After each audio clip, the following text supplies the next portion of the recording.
Were you just playing a little Jerry Lee Lewis on there? Yes. Is that what I heard? You made him stop. Well, to avoid you talking, I'll have him start playing. How's that, Mr. Harris? Well, welcome everybody. It's hard to believe this is the last CIE meeting of MD 2020. For you older folk, you know what I mean by MD 2020. Younger folk won't have any idea, and I'm starting to sound like Sam all the time. But, you know, sometimes you just think, you look at last month and it was March. And all of a sudden, last month now is October. We're midway through November. Thanksgiving is a week from Thursday.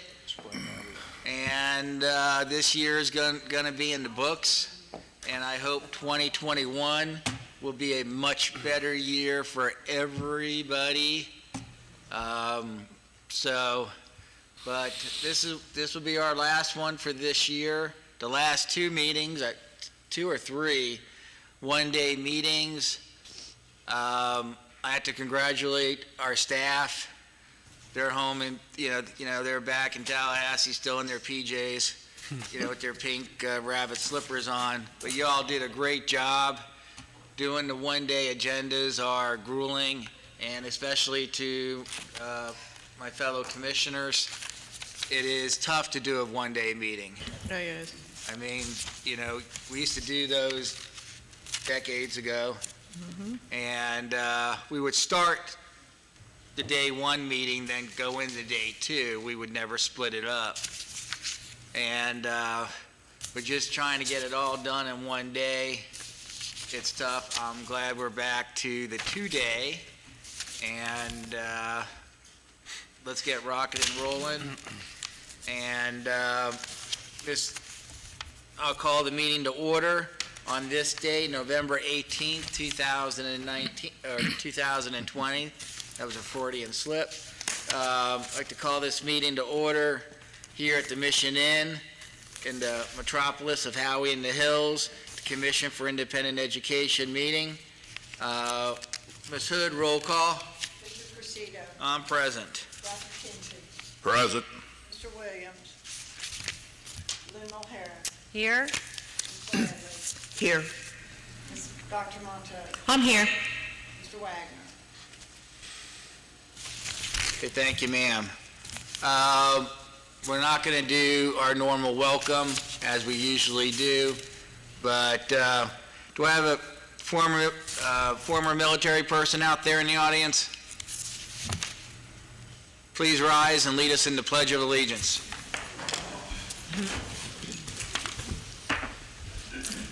I pledge allegiance to the flag of the United States of America and to the republic for which it stands, one nation, under God, indivisible, with liberty and justice for all. And thank you for your service. Thank all the military people in here for their service.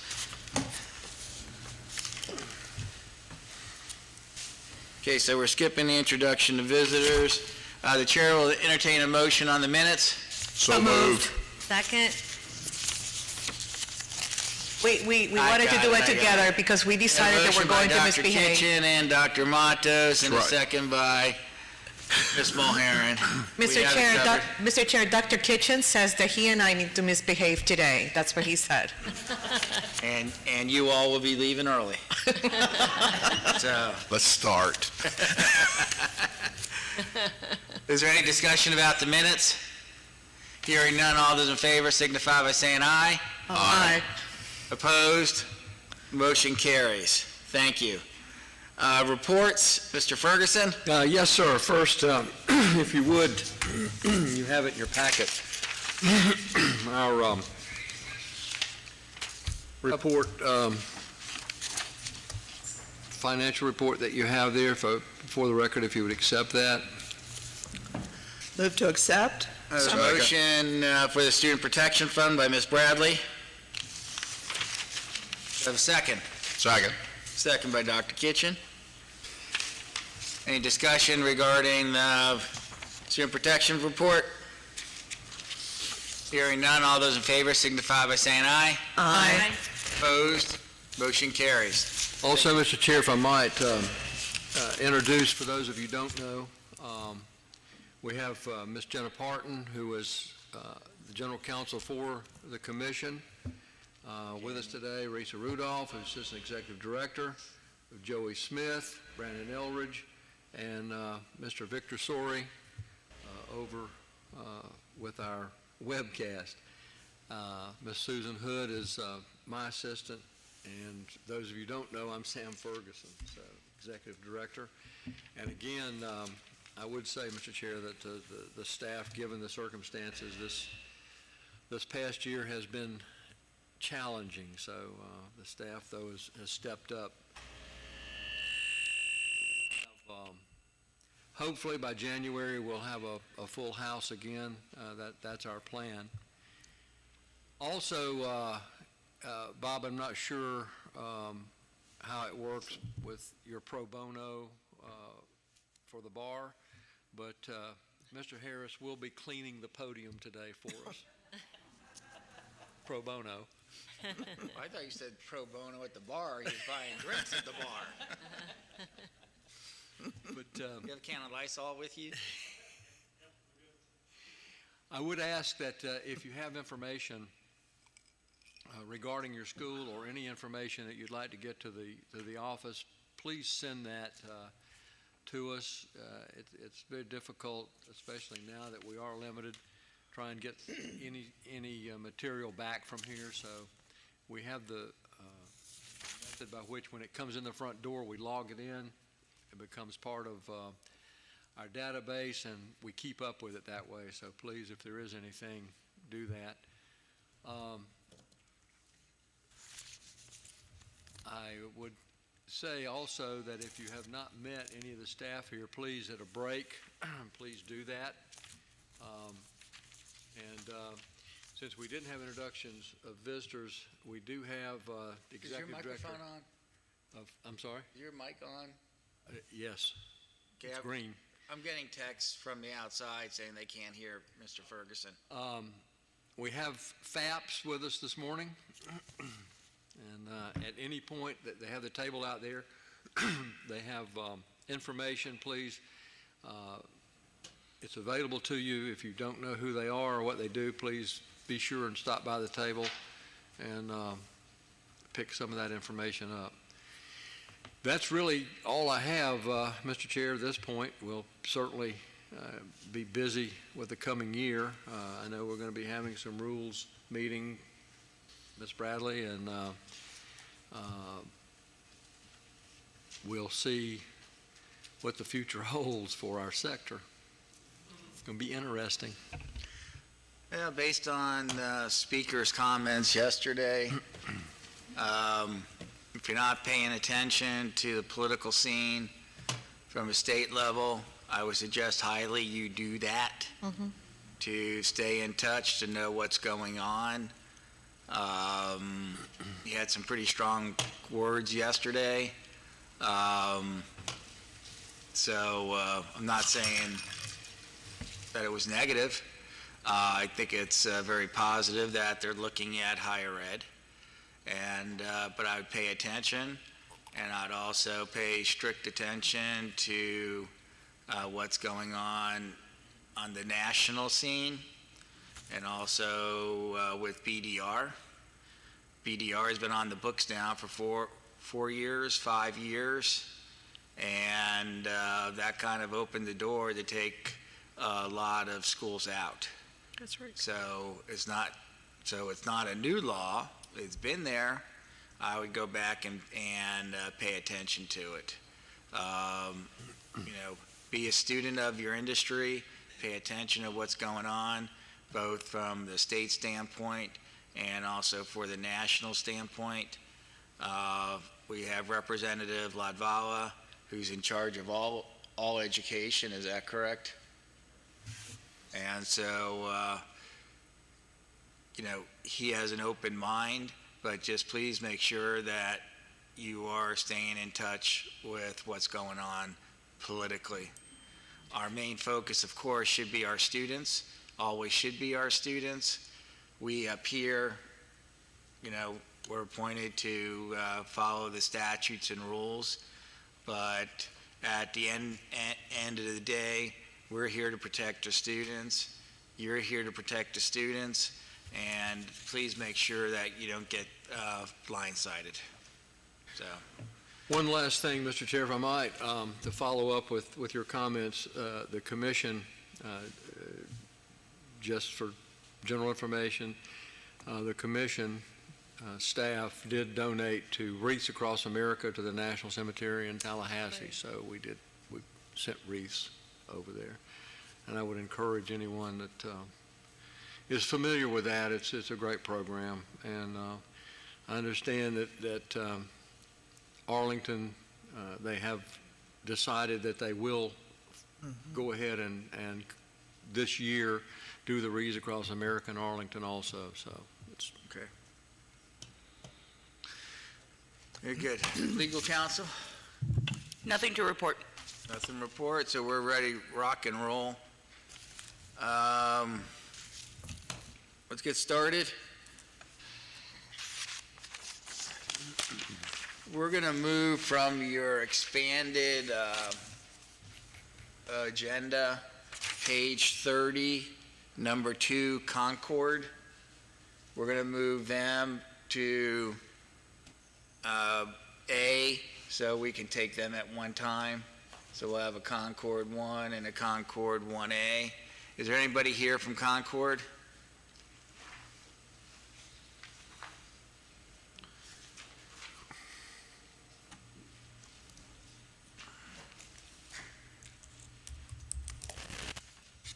Good morning, Mr. Cressito and Mr. Ferguson. John Carrion on behalf of Concord Career Institute.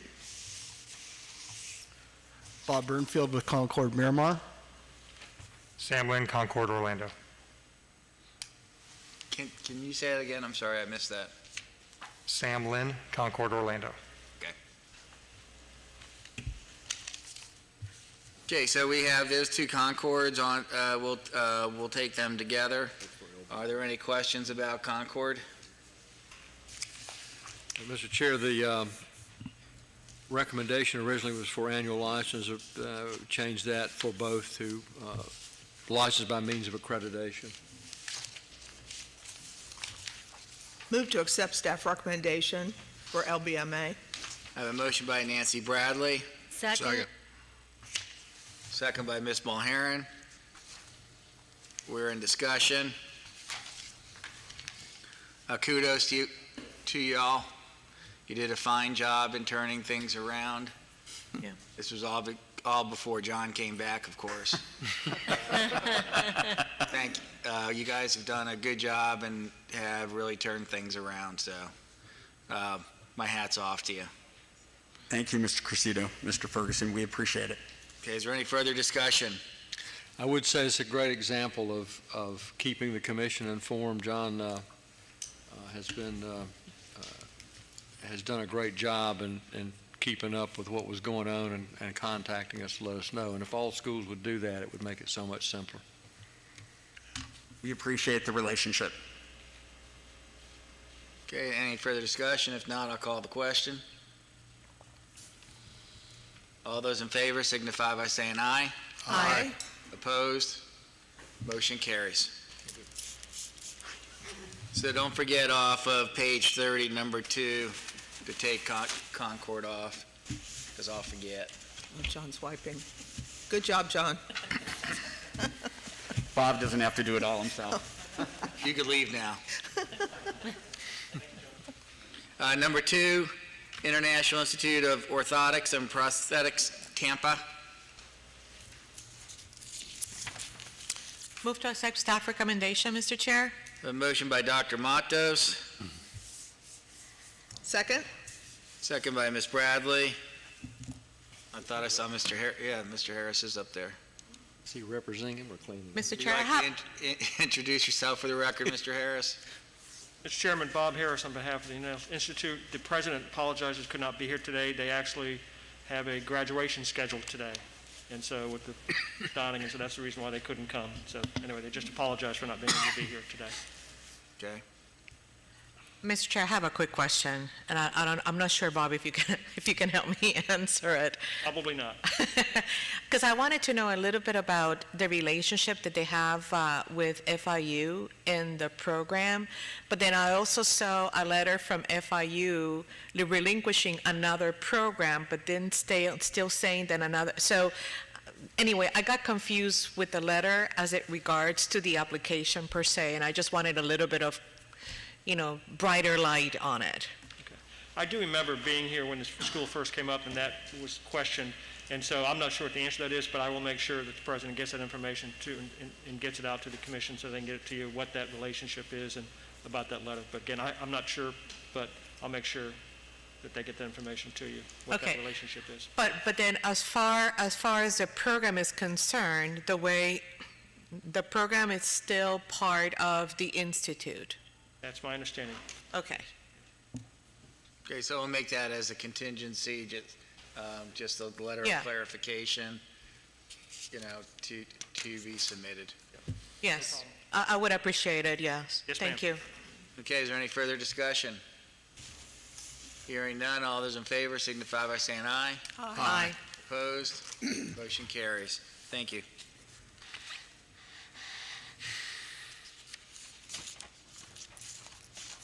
Do we have somebody cleaning the podium? No, I'm just being serious. I volunteered. Okay. B, application for extension of annual license. We have St. George's University School of Medicine. Move to accept staff recommendation. A motion by Ms. Mulheren, Second. second by Dr. Kitchen. Bob, you don't represent this group? Okay. My question, this is an offshore medical school. Their financials are still tanking a little bit. They're on a June 30th year end. So the last audit we have from them is June of 2019. We know June of 2020 has already passed, but they have 6 months to get it in. Actually, I think longer since they're not-for-profit. Right. So I'd like to bring this school back to look at their, we'll go ahead and approve the extension today, but not for a year, but bring them back in, in March. Their audit should be done by that time. I'm fine with that, Mr. Chair. Okay. Dr. Kitchen, are you okay with that? Yes, sir. Okay, thank you. And I just don't like to see a school going a whole year without us looking at the financials, and their financials were strained, and I'm sure COVID didn't help out at all because they're licensed here to do clinical sites, and I know clinical sites have been extremely tough. I found out last week there was a hospital in Miami. I'm not going to say the name, but we're all familiar with it, and it's not University of Miami. They're charging schools $600 a week per student for clinical sites. So, clinical sites are very precious at this time. The majority of hospitals in the state of Florida are not doing that because I know, those, whether nurses or PAs or anybody, that sooner or later they might be working for them. But, again, clinical sites we need to watch, and I'd rather know if this is an issue from a clinical site standpoint, or is it from an operational standpoint? Yeah, fine. So, Right. do I need to change my motion, Mr. Chair, or is it okay to? no, we did a change. I'm sorry, I asked Ilya, Ms. Mulheren, are you okay with my Yes, contingency? Yes, absolutely. Okay, I just sorry didn't- about that. No, that's okay. I had your initials written down here, too. Okay, is there any further discussion? Hearing none, all those in favor signify by saying aye. Aye. Opposed, motion carries. Application for annual renewal, items 1 through 18. Move to consent. Consent by Ms. Mulheren, Second. second by Dr. Kitchen. Discussion for consent. Hearing none, all those in favor signify by saying aye. Aye. Opposed? Motion carries. Ms. Mulheren, would you like to pull any?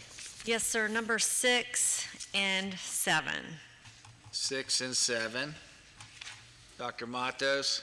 I have number 4. Good. Number 4. Number 9.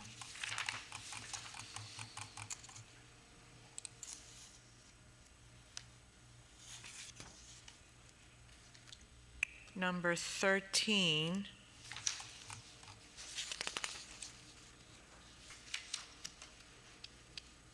That's it. 13 was your last one? Yes, sir. Okay. Ms. Bradley? Yes, I also had 4 and 7. I'm going to add 10. I also had 13 and 17. Okay. I have 2 that has not been pulled and 4 that has been pulled.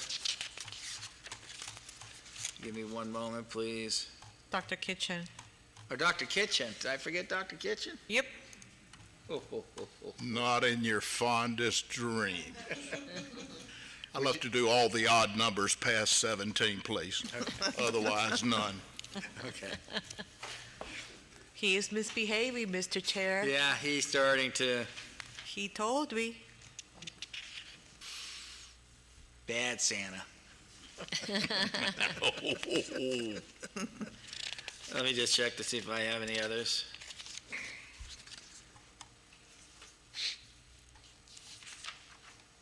Okay, that will be it.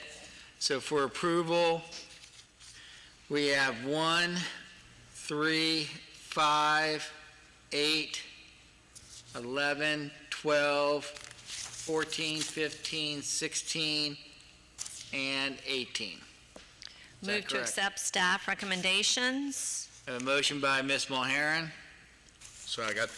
second by the good Dr. Kitchens. Discussion? Hearing none, all those in favor signify by saying aye. Aye. Opposed? Motion carries. Thank you.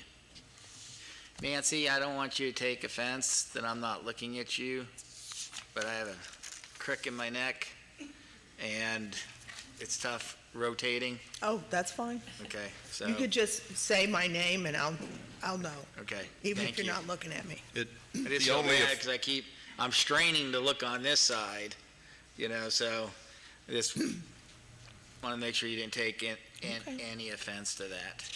The only offense comes when they just totally disregard you. But you'll get over it. Okay, number 2, Bethesda College of Health Sciences, Boynton Beach. Is there anybody here from that institution? Are they on the phone?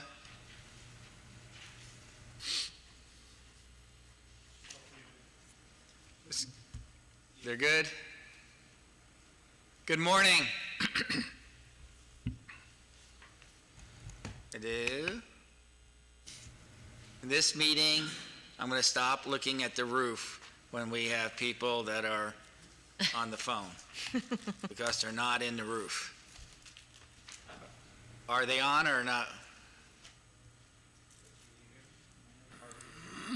Can't hear you. Amanda Murphy. Amanda, are you with us? I feel like we're doing a seance.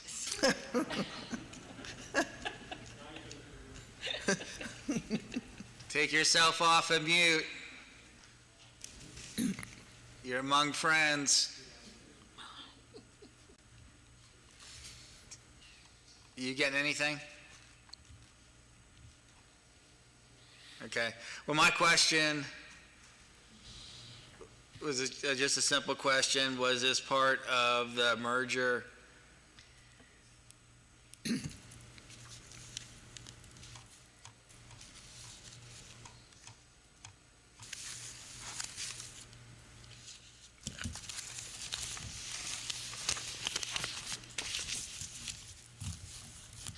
if this was part of the merger with Baptist? And is Baptist the owner of the school, or we have a change of ownership from Baptist since they merged, or we did it a while back already? You want to lower that microphone so you can talk into it? Or get like 10 telephone books to sit on? Okay, so this was all taken care of already, and it's a done deal? Yes, sir. Okay, so I'm good with that. Chair will entertain a motion for number 2. So moved. A motion by Dr. Matos, Second? second by Ms. Bradley. We're in discussion. Hearing none, all those in favor signify by saying aye. Aye. Aye. Opposed? Motion carries. That was number 2. Number 3 was okay. Number 4, Maraza College, Fort Pierce.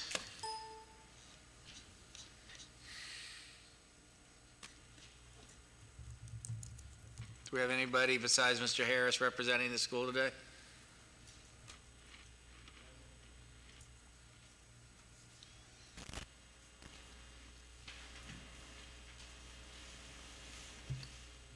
Is it just Bob?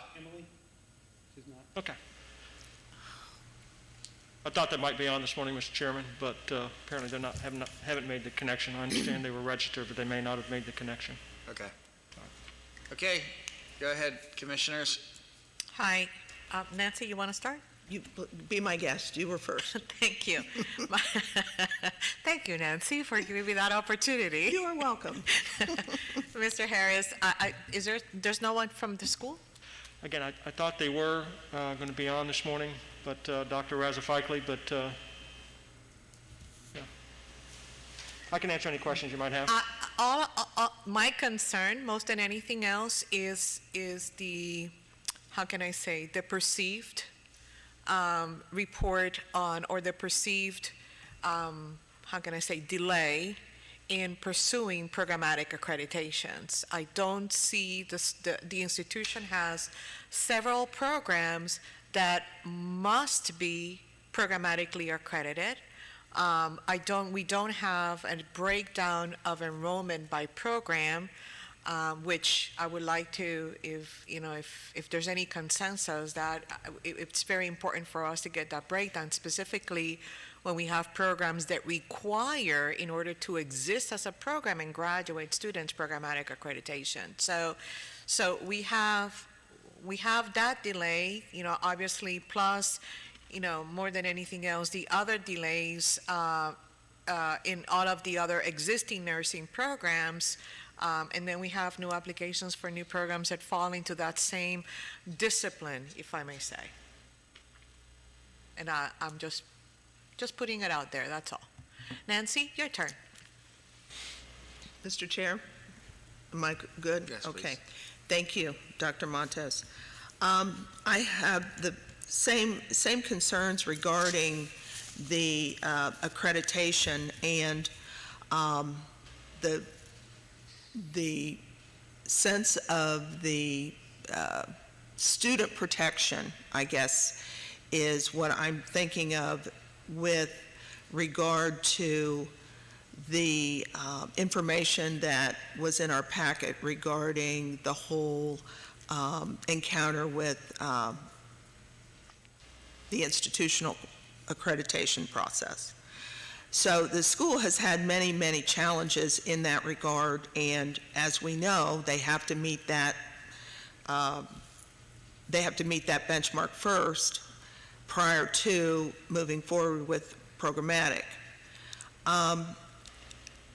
I totally understand the timing part regarding the existing nursing program, and I am also very aware of the good pass rates that the institution has. I think they had a little dip. I can't remember exactly, but 1 year. overall they've been good. I don't know that they've met the institutional the ASIN benchmark, but that's beside the point at this time. So I'm inclined to have the other commissioners think about, we grant the annual license and then allow the institution to move forward with the new ASN program only. And for that reason, because they could take this time to really get a handle on the institutional accreditation. I understand that they're looking at different accreditors. They're not moving forward with ABHES. But this is a huge, as you well know, job to get there with institutional accreditation, especially when you've had such a rocky start. So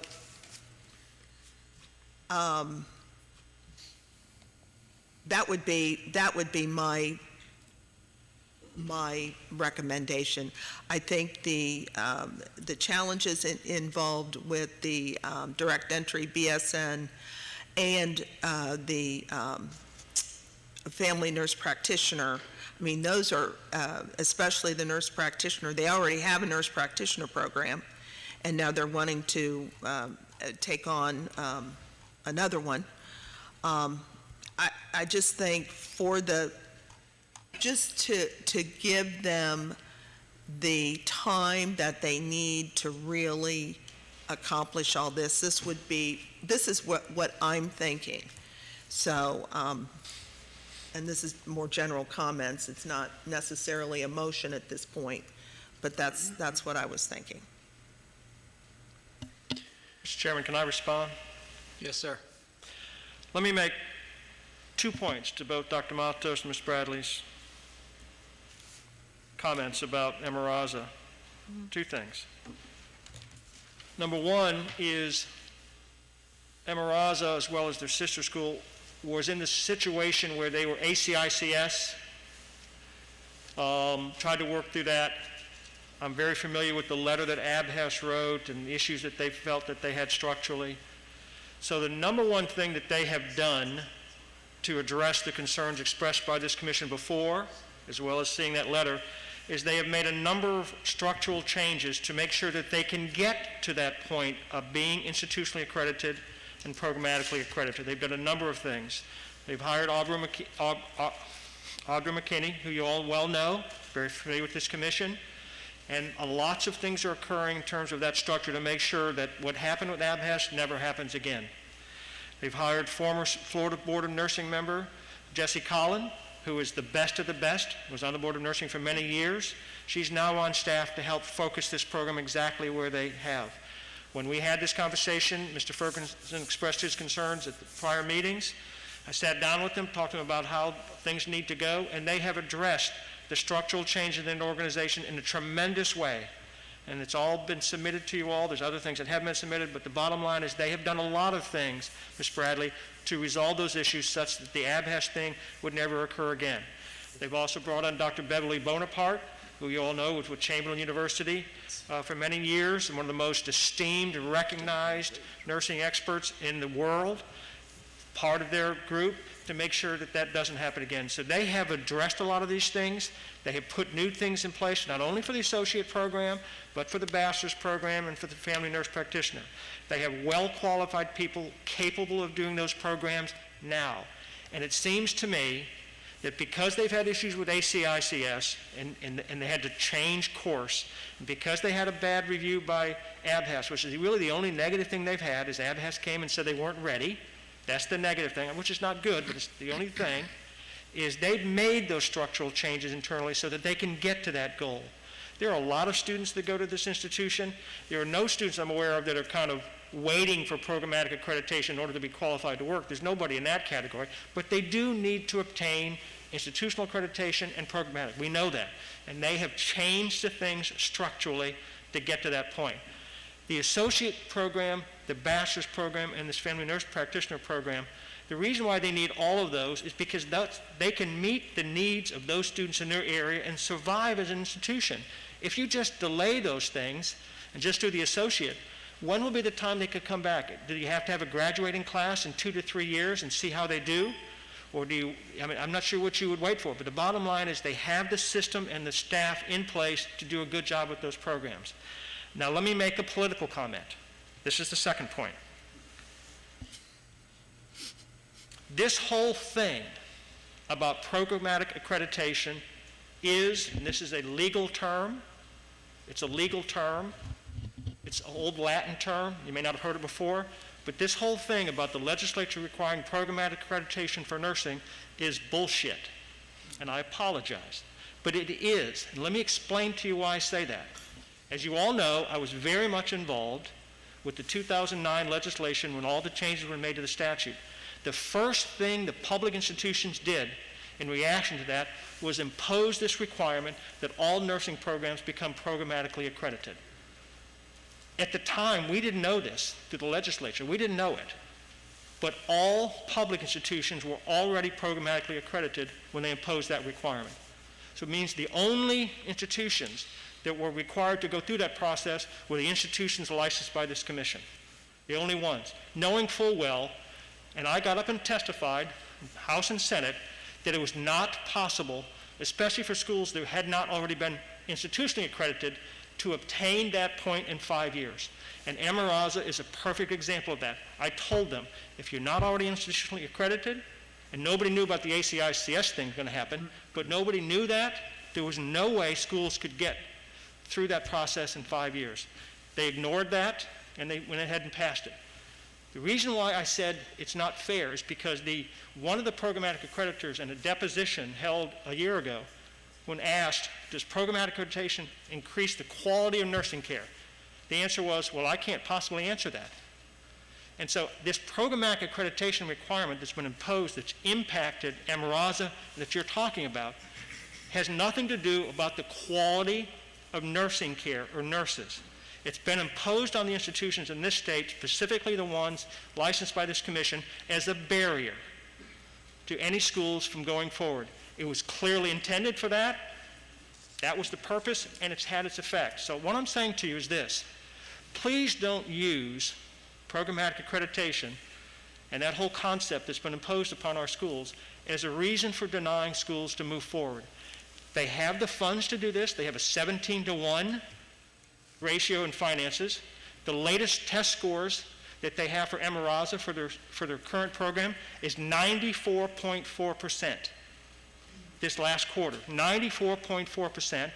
For this year, everyone who's graduated in 2020 out of that school, 26 of 28, all of those students, their ratio is 26 of 28 have graduated and passed the exam. They have the ability to offer these programs. So let them offer their programs. Let them show you that they have the staff and structure in place to achieve accreditation. What I would do is this, is I would require this commission for them to report to you all every 4 months on exactly what they're doing and what's in place to achieve the goal of institutional accreditation. And what I'm hoping is that sometime over the next 2 years that we're able to, if I have anything to do with it, successfully eliminate this requirement of programmatic accreditation, because it does nothing but impose a barrier on our schools. That's my comment. Thank you, Mr. Mr. Chairman, thank you. Harris. If I might, Mr. Chair, the programs, as I understand it, Mr. Harris, actually those programs that they're asking to add, the real reason they're adding those programs is to give themselves an extra 5 years. That's exactly correct, Mr. Ferguson. That's right. They Now- will have another 5 years to achieve this goal, assuming that law is still in place. But that is correct. They have followed the path of several other institutions licensed by this commission to retry, get a restart. Let's work hard. Let's make sure you have the structure in place, and let's get programmatically accredited if you can within 5 years. That's their goal. Okay, and their 94% pass rate, where is that? I have not seen that. I have it right here, It just came out, as you know, the pass rates for the third quarter just came out 2 days ago. 17 of 18 students in the third quarter 94.44% for the third quarter. Again, everyone who's taken the exam within 3 months for 2020, it's 26 of 28. I'll be glad to, just came out 2 days ago, I'll be glad to get that to you, Mr. Ferguson. Yeah, because the second quarter, they were at 52%, so. So what's the year to date, Mr. Harris? The year-to-date for all three is 64.58%, but if you look at the actual numbers, a substantial number of those people graduated much more than 6 months ago, some back to 2017, and so when they eliminated, of course, the 6-month requirement, everyone's still suffering with that with students who are taking the exam years ago, taking the exam when they graduated years ago. But I'm sorry, what is the year to date right now? Year-to-date for 2020, 64.58%. The Florida average, just came out 2 days ago, is 59%. So they're 5% above the state average. And the national average is what, in the 90s? No. The national average has gone down 5%. I'm sorry, this is Associated of Science, correct? Yeah. Yeah, what's the national average on Associated of Science then? I don't have the third quarter. I've got Okay. another folder, but my understanding is across the board, diploma, associate, bachelor's has all gone down between 4 and 5% nationally. So, but again, they're 5% above the Florida state average of 59%. We have to keep in mind as well this year with passage rates, because of the delays that the students have had where they couldn't go out on their clinicals, they couldn't come to their schools for their labs. Some schools did it differently where they allowed students after, I think, June to start coming in following the proper protocols. But hospitals were being very, very cautious, not letting any, students in. And I think that has an impact on the students where they lose that continuity of going through the program and then all of a sudden sitting for their, end class. It has had an impact. And I think when, things wash out, I think our sector is going to be far ahead of the public sector. Because I drive by many community colleges every day on my 82-mile track to work, and I see parking lots empty at the the state colleges. This has been a strange year, with the hospitals. I know I've had numerous conversations with hospitals where they didn't know if they can afford to have the protective gear for the students that are on clinicals. And then they said, we just don't want them bringing in their own gear that's coming from their risk management department, where everything is consistent. So, I don't want to play the COVID card on this school, but I think COVID has certainly contributed.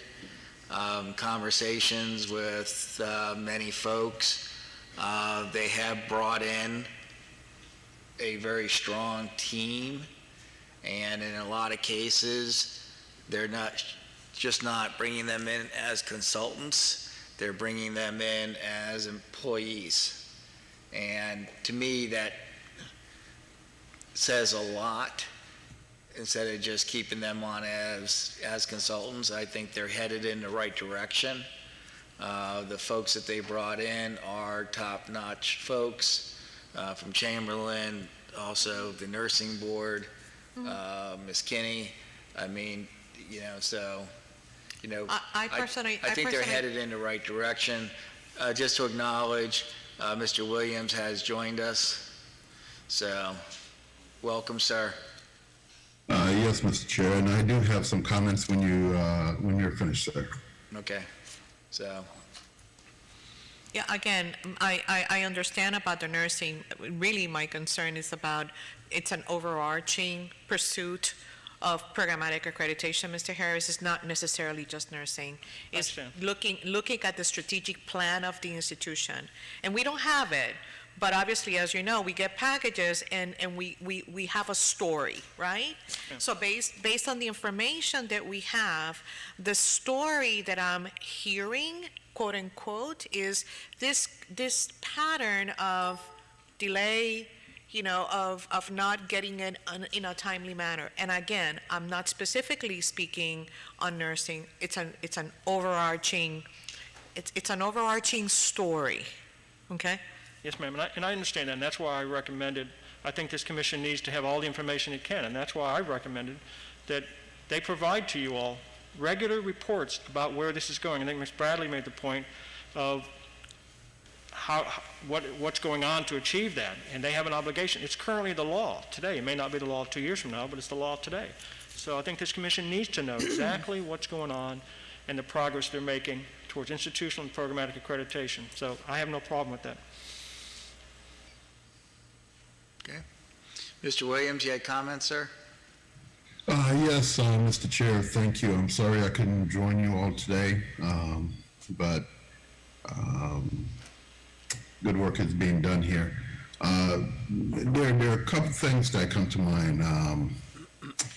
The chair's comment about the unprecedented nature of the days we're living in strikes me kind of hard.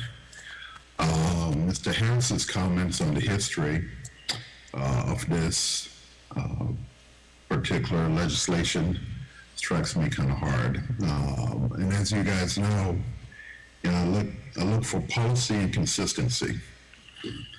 So the first thing would be this agency is part of the Department of Education, at least this entity, and to the extent that there are COVID restrictions that are adversely impacting our niche, I think it's important for DOE to provide some relief to the niche for that under the rules that we must implement and operate. So to that extent, I would urge the board to consider putting together some language with our council, or maybe our council could draft it, especially dealing with the PPEs, access to hospitals, and all of that, to the extent that it limits or otherwise adversely affects outcomes for the students. COVID isn't going anywhere anytime soon, and these students are matriculating hopefully at the regular rate. So that would be one of my first thoughts for comments from the board. My second thought would go to Mr. Harris. So, Counselor, I've oftentimes used your legal theory that you just explained to the board, and it's very effective. It should be Latin, quite frankly. Should be. Programmatic accreditation, the way it's written in the statute, does it apply to each program individually or the general program of the school? It applies to any licensed program licensed by the Florida Board of Nursing. So that would be any of the RN programs, associate, bachelor's level programs. Individually? That's correct. In other words, the school must be programmatically accredited in order to offer those programs. In order for them to be programmatically accredited, their programs, as it's said at whatever point they start the process, have to be approved. They have to be approved both by this commission and the Florida Board of Nursing. Yes, sir. Yeah. So when we think about each program coming online, are you proposing that when a new program subject to programmatic accreditation coming online, that it set it back another 5 years? Let's say they're 2 years in the process. Are you saying that program now sets the process back 5 years for this board to consider, this commission? Well, that's the way the law currently reads. It says when you start enrolling a student in a program, that's when your 5-year clock starts. And so by the time that first enrollment, you have to be programmatically accredited within 5 years of the date you first enroll. So in this particular program, when they start enrolling students, that's when that 5-year clock would start. Yes, sir. So, council, for the commission, do you agree with that assessment of the law? I think the law, I mean, hopefully my comments have indicated, I think the law is an abomination. It was intended to target the schools licensed by this commission. It was. Let me jump in a second, Mr. Harris. One of the things, Mr. Williams, is when this law went into effect, there was a number of our institutions that were not institutionally accredited. And to get, for example, if you're going for SACS accreditation institutionally, that just takes 5 years, okay? Other accrediting bodies can take a lot shorter. So when that law came into effect, you had a lot of schools that were not even institutionally accredited that had to go through that process and then go through the process of getting programmatically accredited. And so the timeline of 5 years was short. Yeah, I justified it should be a minimum of 7 years at the time. I thought 7 years was a reasonable period of time. If you were already how they wrote the law could have been a little bit different, but is done. If you're already institutionally accredited, then the 5 years can apply easily. Yep. But if you were not institutionally accredited, okay, then it should have been 7 years. I'm just throwing that out. Right. Then you had the debacle with ACICS, and a lot of strange things have occurred in the last 5 years as it relates to accreditation. This year as well. All of a sudden you have virtual accreditation visits, okay? And I don't know how that's being done, because doing an accreditation visit and not getting the flavor of being on campus loses a lot. And so, I think, programmatic accreditation is important to have. It's critical to have. Institutional accreditation. Why is there something in front of Mr. Williams? Okay, it's gone. You had something in front of your face besides your nose. But, programmatic accreditation serves a purpose. A lot of times institutional accreditation does not look at the individual programs the way, they should. It's not under their scope. It's institutional. The programmatic definitely serves a purpose, and, the campuses need to be working towards that objective. Let me just say what I'm thinking, and counsel for the commission and Mr. Harris and Mr. Chair, commission members can certainly chime in. What I'm thinking is this. This has been an issue that we've been dealing with for years now, since the statute came through on both sides, programmatic and institutional accreditation. The COVID pandemic certainly stole a year from everybody on both sides of the fence there. What I'm looking at, to be fair, from a policy standpoint, without the commission abrogating its duties and responsibilities under the law via the statute, vis-a-vis the statute in question, is for us as a commission to work with the DOE to establish a policy for no less than the next 2 years to provide for these institutions that are currently before us during this pandemic period to work towards that programmatic accreditation. And for some clarification on whether or not a new program coming online extends the timeline yet another 5 years. I could see the loophole that Mr. Harris is talking about, And what happens over time to any agency or group is we start implementing and applying the statute inconsistently. So if we work towards having a policy within the next few months that we can apply equally to all members of the niche, I think that would help everybody in their business planning and help us in our application of our duties under the statute. Okay, thank you. Mr. Chairman, can I comment very quickly on your last remarks? Very quickly. Go ahead. Number one, I agree with Mr. Williams. I think I have no problem with accreditation or programmatic accreditation, just so you know, but just my concern was that the way it happened and why it happened and how it happened. But again, obviously accreditation, the process that schools go through is very important for quality overall.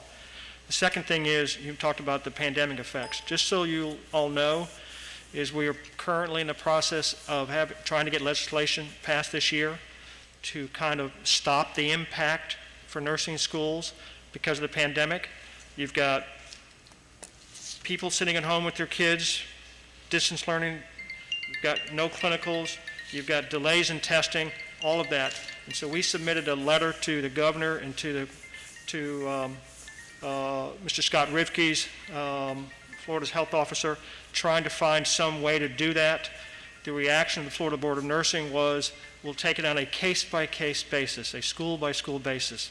So that was their reaction. So that's the reason why we're trying to pursue legislation to basically give schools kind of a little bit of relief on the impact of the NCLEX scores, so that because of all the impacts of the pandemic, that you're not going to have schools that are terminated or closed or put on probation because of the impacts of the pandemic. We're working on that, and we'll continue to keep you all up to date on how that goes.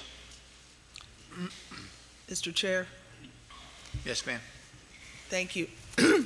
Mr. Harris, I'm going to kind of veer away a little bit from what we were just talking about, and I'd like to ask about, again, the institutional accreditation. I'm thinking that in the programs that, number one, the school has a number of different programs, high-end programs. Yes, ma'am. And I am wondering, how are those students enrolled finishing and finding work in these various high-end majors? Well, I don't have those numbers memorized, but my understanding is that those students are being employed. Their placement and retention rates are fine. You don't see any great deficiencies in that area. So as far as I know, in the programs in which they have students, and they have many programs, that those students are graduating and being placed in those positions. So their results from this institution are very good. I mean, they've got the results. The only question is getting through that institutional to programmatic level. Right, right. And so that is, you know, the concern that I have is the student enrolling in a high-end program. Yes, there's a disclaimer about certification or Right. whatever that high-end program requires in order to work. And we're looking at the nurse practitioner in particular. Right. And even the BSN, although the ASN, BSN result in the essentially, the same work Right. credential. Right. So that's the concern I have, is for the student who is enrolling in an institution that is at the very start of institutional accreditation, and it is a high mountain to climb, no matter who you are. And I know 2 out of the 3 people that you mentioned, and I agree with you. They are experts. They are really very prestigious pedigrees, resumes, and so forth. Yep. So I know they're highly qualified. Where have they already started their work? Where are they in the process? with the, and I'm going to stick with the institutional accreditation question. Yeah, my understanding is they're well along the way, and they're going to the normal processes you're going through. They're going to the meetings, they're meeting with the staff, they're doing the, talking to the accreditors and doing all that. I think that's a reasonable question. And so let me suggest two things to you, just to try to make you feel better about it. One is they have submitted some things about where they are in that path to accreditation. But let me get that information more focused to you. In other words, here's exactly today, November 18th, where they are in that accreditation process, where they're going, the steps that they've outlined, and I've seen all those plans, the steps they've outlined to get where they are. Make sure the commission has that information post-haste. That's number one. Number two, you raised the issue about the students, and Dr. Matos kind of asked the same question about where are students that in order to graduate, in order to be placed, require institutional accreditation.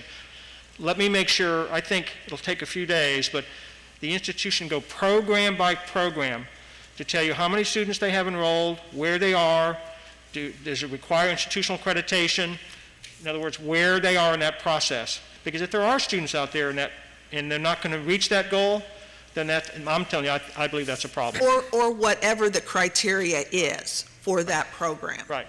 In order to work as a graduate. Yeah. Because, you know, it is, you know, when the student comes in and they want to enroll and they're excited and they want to do this work and they want to be whatever it is. And so, yes, well, we don't have this right now, but we're working on it, and here, sign this. Yeah. And I'm not saying, I'm trying not to be critical of this institution. Right. I'm saying this in a more global sense. Yeah, but I understand your concern. That's Of student Yep. protection. I understand that. And so I think, that's what I'm mostly concerned about. okay, And, you know, and maybe with this team of highly qualified experts, they can accomplish something that seems really, really difficult. Right. Especially with the documents that no doubt the next accreditor is going to see everything that ABHES wrote. Yep. Okay, I know the school disagrees and pointed out point by point where, you know, where maybe the commission was not exactly correct in what they wrote. But that is my main thought, main concern is when, and this is not a big school. You know, it's not overly, they don't have hundreds and hundreds of students, which is Sure. probably good in this sense. Right. That, you know, they can take their time, really do the assessments, really get everything written up, and, you know, you spoke of what the school's going to do. It's also just as important for this entity, for the commissioners, to see, well, what's the accreditor saying about all this? Because you can apply and they can, you know, come back and say, well, you need to do this and this and this and this and this, and let's add another, you know, it'll be more, you know, very time consuming. So when we talk about institutional accreditation in a period of time, and 2 years seems to be the time that people tend to gravitate to. Well, that's under the best circumstances, and you've got everything just so. And so forth. You know, it oftentimes takes a whole lot longer. Right. And so maybe by this point in time that the school owner and her team, that they're all saying, you know, we've seen it, we know what we did wrong, you know, and we're ready to, we're prepared, we're staffed up, we have what we need to really get this going. And I believe that. And I appreciate that they are going to this level, this lengths to save her school. I mean, that's what she's doing, and I appreciate that, and I commend her for that. So you know my concerns. It's for the student. It's for the student who enrolls with expectations, and whether programmatic accreditation is a factor or not, The whole key is, they have to be ready to go out and pass the exam and get a job. You're correct. So to make a long story short, that's my statement in a nutshell, and where I have had my concerns, and I was just looking at maybe just kind of break it up, take it a little bit slower, and let's get it done, and then move forward. That was where I was coming from. And I understand, and I think the reason why they're offering these programs is they have people in place now who are capable of offering those programs. It's part of that, what a lot of schools are doing. They do the associate and bachelor's and the next level. As you know, 60% of the people who teach nursing are going to be gone in 5 years, and so the more people, advanced degrees you have, the better, so we need to produce more of those. So this is the reason why that associates to bachelor's to the family nurse practitioner, that track is a track where they can use some of the same faculty, they're qualified, they're experienced, and that's why they want to do that. So to me, I offered that we'll make sure we provide information to you so that you're not concerned about those students. I think obviously this commission is entitled to see that information, so that hopefully that'll alleviate your concern about that. I understand that. But they would like to see these programs go forward. They've been waiting for the approval for the bachelor's program particularly for a long time, so we'd like to try to keep that track going, and we'll keep you advised about their progress. And if you want to, and every quarter, every meeting, whatever you want, they'll be glad to do that. You're entitled to that. Mr. Chairman, Yes, sir. Bob, you mentioned about reporting how far we've come. One thing I'd like to see is a workflow design on this, not just how far we've come, but how far we've come against projected dates of completion or dates of accomplishment of these various steps. If there could be that projection so that we know that not everything does get done by the time we would expect, but I'd like to be able, if we're going to go this route, Mr. Chairman, to see how far we've come. Are there areas where they're not as proficient, just to have some benchmarks against which to judge the progress that's being made? No, that's perfect. My wife makes me do that every other week. Not a problem. Do the same thing. Okay, just to make it clear, it might be a little, currently, they do not have any institutional accreditation, is that correct? That's correct. So the students are non-Title IV students. That's my understanding. But we want to add the nursing program. They just terminated a nursing program.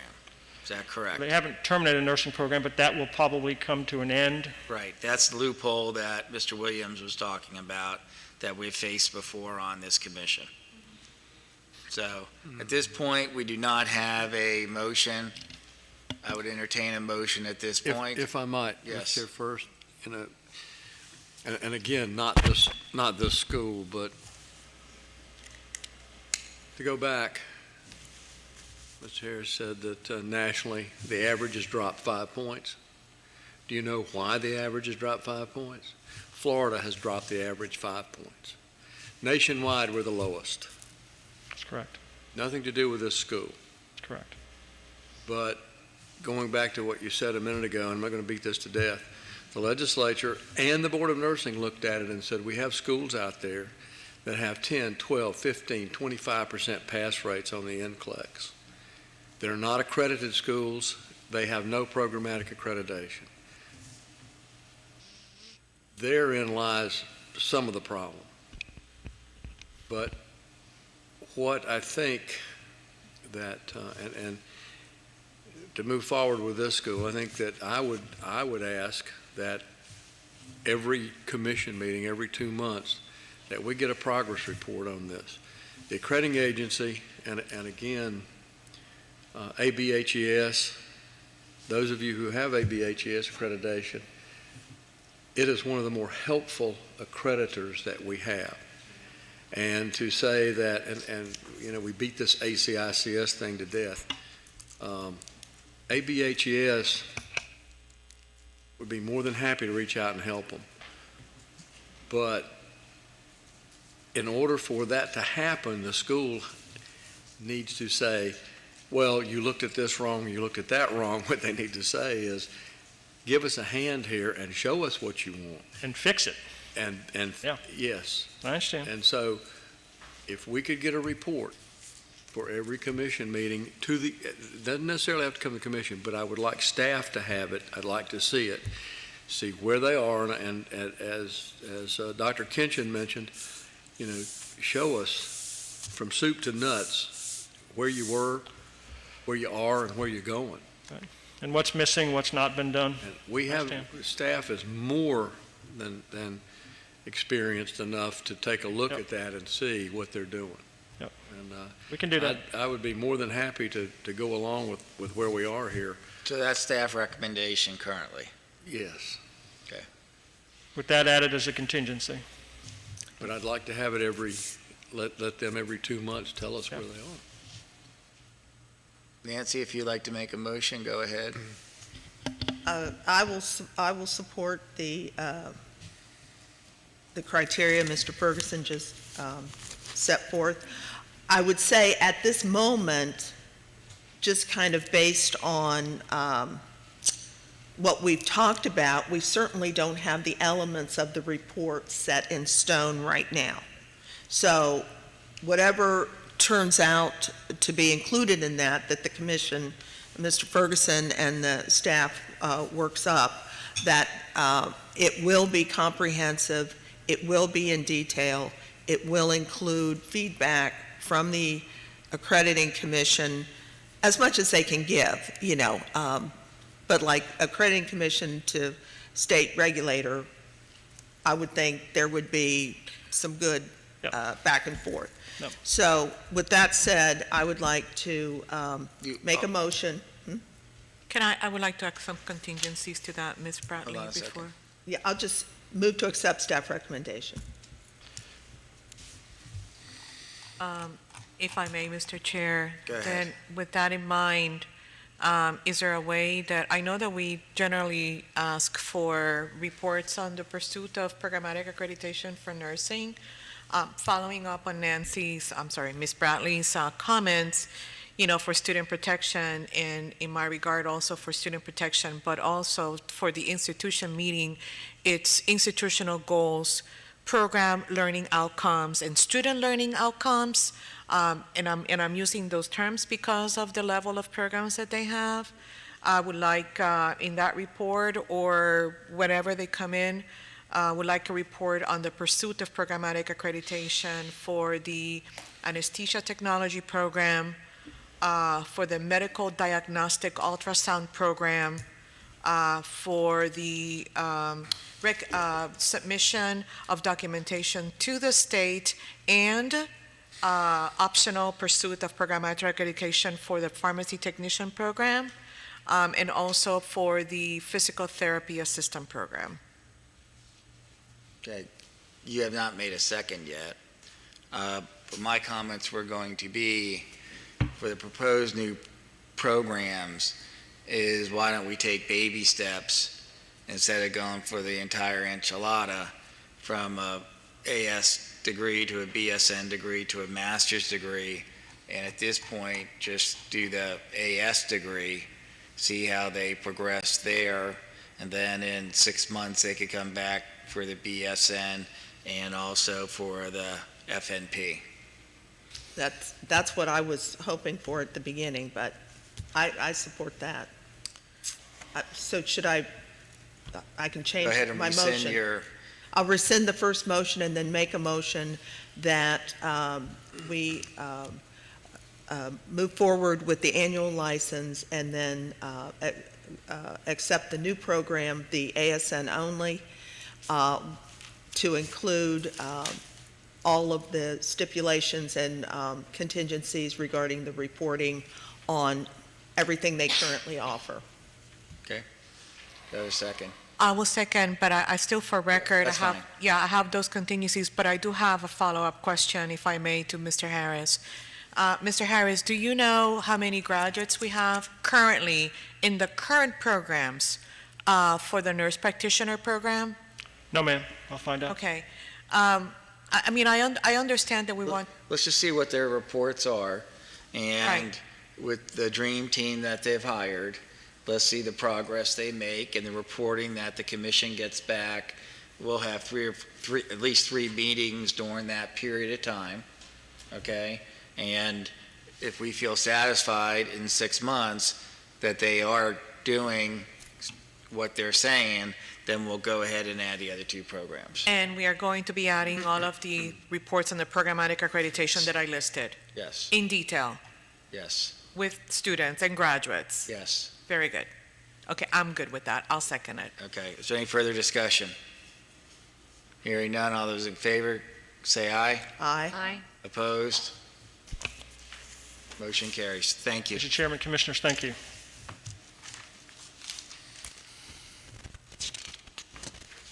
Number 6, International University of Leadership, Orlando.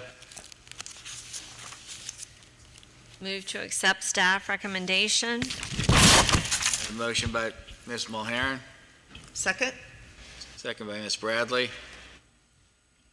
Yes, and Mr. Chair, I pulled this one. I don't know if there's anyone from the school. There is, online. We're checking. Can you please take, I gotta stop looking at that roof. Can you please take yourself off of mute? International University of Leadership, Orlando. Hello? Hello. Hi, how are you? Good. Please introduce yourself for the record. Yes, I'm Unsa Ashur. I'm the Chief Operating Officer, International University of Leadership. Okay, welcome. Thank you. So I see that you have a lot of faculty, but not a lot of students, and you've been licensed for a decade. So I just wondered if you have a plan for expansion. I know you've got just your business programs at each level, bachelor's, master's, doctoral. Yes. So, but you have, quadruple the faculty that you have students. So what is your plan for improving your enrollment? We are working on it, and obviously we are going through the same issues everybody is going through this year, but it is improving gradually, slowly. Our faculty roster is growing. We don't want to stop recruiting faculty just because we are slowing down in enrollments. We do have a lot of specialties, even though it's 3 programs. The master's by itself has 11 concentrations, so we do need those faculty in our roster for those specialties. And are you offering only online right now, or have you gone back to class face-to-face at all? No, we've always been online. So, okay, because in your materials, I noticed that it said that the student had the option to take the class either in person, online, or a blend of both. But the summary sheet, the program outline said that the programs were online only. So which is it? Online only? No, it's online only. Okay, so you'll need to update your materials in to make sure that that's reflected, that the student does not have the option. Will do. Thank you. I'm sorry, I couldn't hear. I said will do. Thank you so much. Oh, yeah, so if you can make sure that that's cleared up so that the student doesn't think that they can take something Of course. on campus or through the blended modality. Sure. Okay, and you do have great placement and retention, but again, with very few students, so good luck with your expansion plan, and yeah, I was just curious. I don't have any contingencies. Thank you. Is there any discussion? Hearing none, all those in favor signify by saying aye. Aye. Aye. Opposed? Motion carries. Thank you. Mr. Ferguson, legal counsel, I was remiss on number 18 of this section that I do have a relationship with this school, a contractual relationship, Okay, for the record. for the record. Oh, that's when you were supposed to go to Wuhan, right? Yeah. March 12th of last year, that's where I was supposed to be. Okay. Okay, so we're done with them. Number 7, Jose Maria Vargas University, Pembroke Pines. Move to accept staff recommendation. A motion by Nancy Bradley, Second. I'll leave it. I yield it to Lynn. Did we miss? Ms. Mulheren, second it. Discussion? Yes, I pulled this one. I think they were on the agenda last time, but I don't believe there was anyone here. I was going to We don't ask. have anybody here this time either. You don't? Okay. My question was still that, I know that their portal, their online portal is in-house, the Vargas portal, I think is called, and I just was curious, with so many students and so many programs, were they going to continue to use their own in-house platform, or were they planning to go with an online program management company in the future? How about if we do this, since they don't like joining us? Why don't you send a letter to Mr. Ferguson, then staff can reach out for the exact answers that Ms. Absolutely. Mulheren's looking Yeah. for. We'll ask that. I mean, it's not too hard. I mean, especially now, since we're doing virtual, a hybrid, that they can't make the time out to come to a state board meeting. I remember back in the day, when hell or high water, if there was a state board meeting, you would be here. So, but, Ms. Bradley, you have questions? Yes, I did, and. So that will respond to Ms. Mulheren's concerns if we can do that. Okay. Thank yes. you. My concern was with the placement and retention rates that are quite good, which is wonderful. But the school is accredited by ACICS, and what we have is a statement confirming those rates by the school official, but we don't have the detailed reporting that they would have provided to ACICS. And so we definitely need to see that, because that breaks it out program by program, Yes, it and does. they have quite a few programs. Contingent. I concur, Ms. Blarney. That was my concern as well. Yeah. As a matter of fact, they would have 2 years' worth of retention and placement reporting. So So we'll add that as a contingency as well. definitely, I would support Ms. Bradley if she does that. Okay? right. So we add the two contingencies? Is there any further discussion? Hearing none, all those in favor signify by saying aye. Aye. Opposed? Motion carries.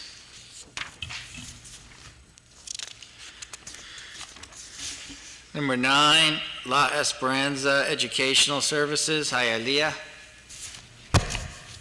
Move to accept staff recommendation, Mr. Chair. The motion for staff recommendation by Dr. Matos. Mr. Chair, I was the one who pulled this institution, but I wonder if there's a representative.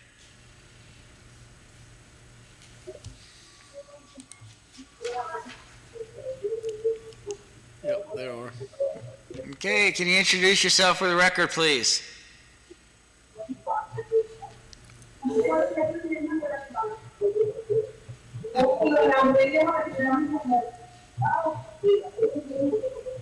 I have both. Hello?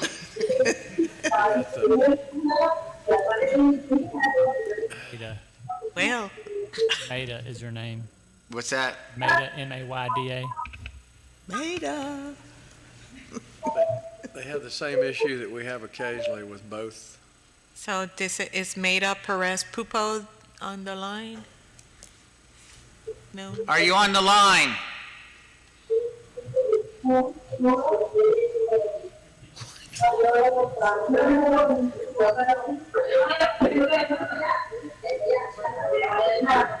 So they're speaking in Spanish.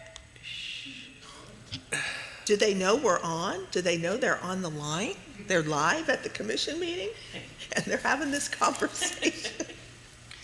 I feel like Steve Harvey sometimes.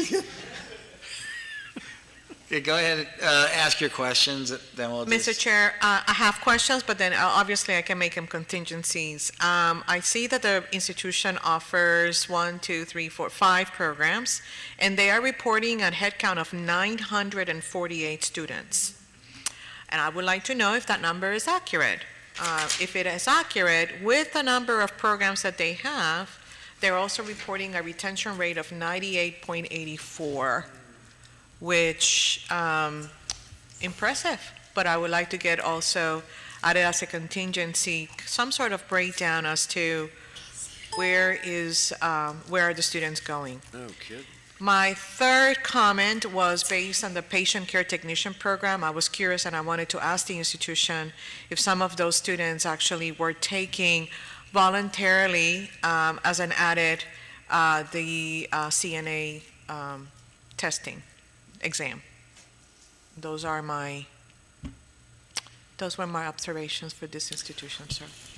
Mr. Chair, Yes, ma'am. I had the same concern as, or question as Dr. Matos, many students. Have we conducted a site visit? I don't think so. That would probably be helpful, I think, to kind of clarify that. And I know that's not an easy thing to get done these days, but I think that would be helpful. But also, I wonder if, Got to be a misprint. because this institution also offers some avocational and continuing ed, which they have kept totally out of this, so I'm not saying Yeah, their that. revenue from their continuing ed was like 48,000, and their tuition was 550,000. Yeah, Mr. Chair, if I might, the last on-site we did, there was only 47 students, so I'm assuming that's a typo. But we will ask that question. That would be great.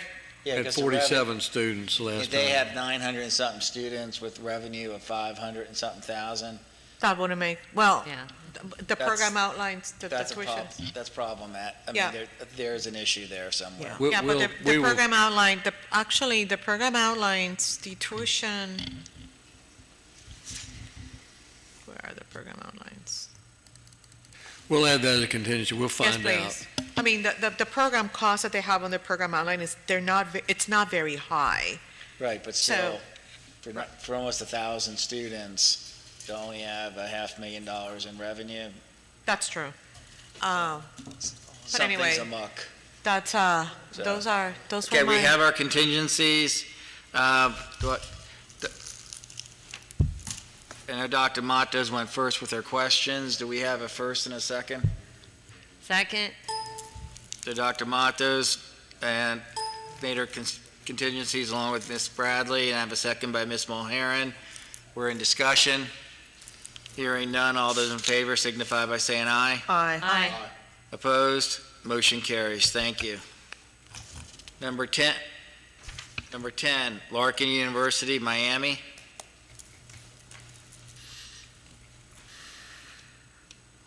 I'll go with move to accept staff recommendation, sir.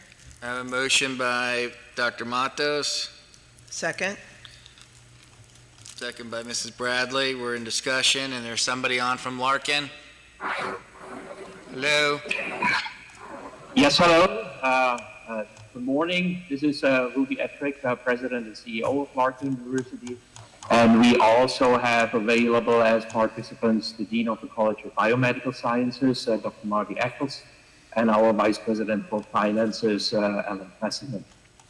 We apologize that we can't be there in person, but in the current situation, we have again rising numbers in our area, and we just want to be on the safe side with respect to travel. Okay, thank you for being with us virtually. Questions? Yes, sir, I had just clarification. Good morning, Larkin team. This is Nancy Bradley.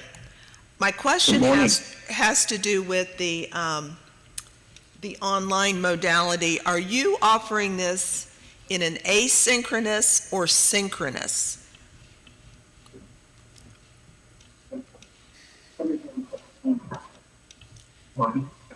they're unmuted. Asynchronous. Everyone is at the same time. We are offering this in an asynchronous modus. Everybody is at the same time.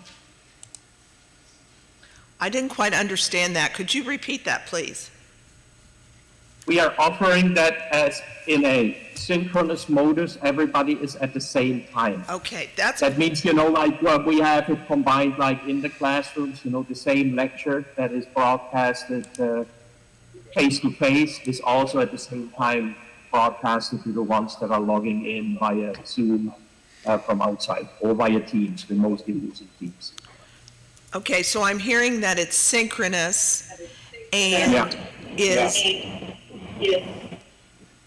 and so does that mean then that the online students are participating in the activity that's happening in the classroom? Yes, that's correct. So you have students in the classroom with the professor, and then you have students online participating with the same professor at the same time? Yeah, that is the plan. Currently, because of the pandemic, we are still fully online, except for practical courses where students have to come in, or the rotations and on the practice sites within the hospitals or pharmacies. However, like the plan is there to be flexible when we move forward in the next step to offer a hybrid model that the students that have preconditions or other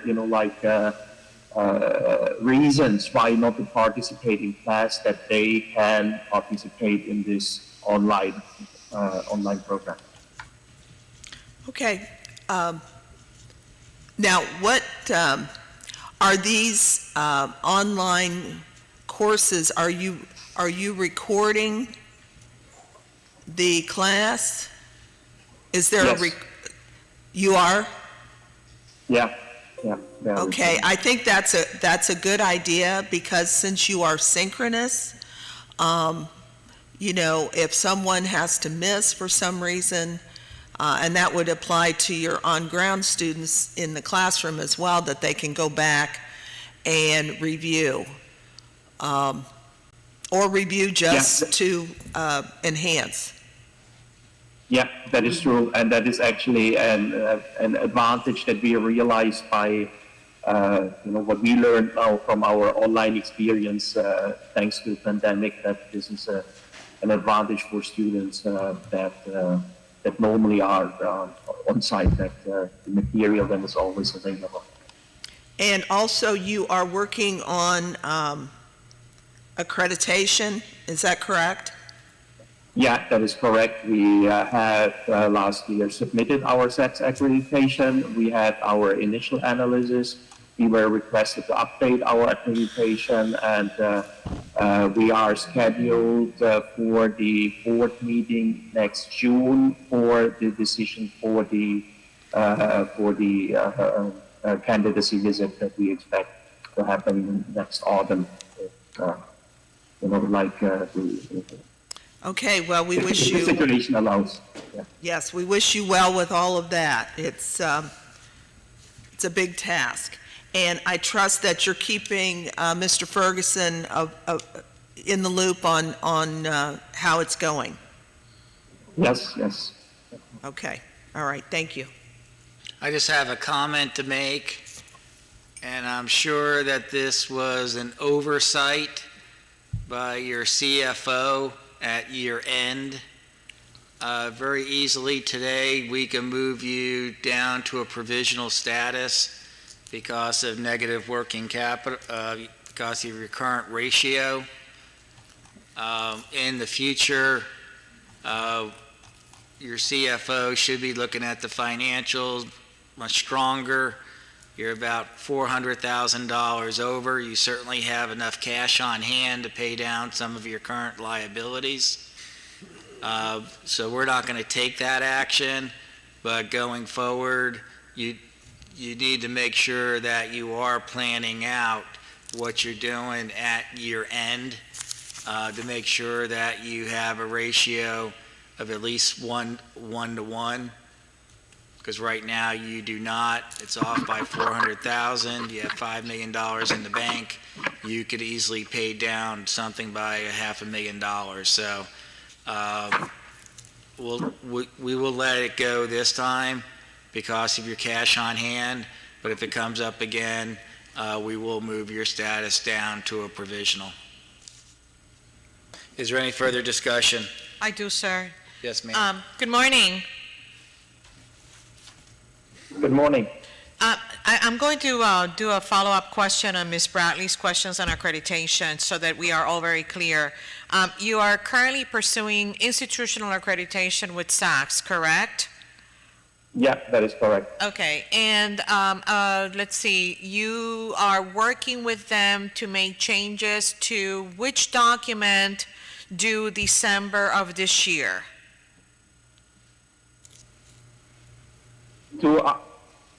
You mean to which standard or to which document in general? According to a letter that we have on file, Yeah, sir? yeah.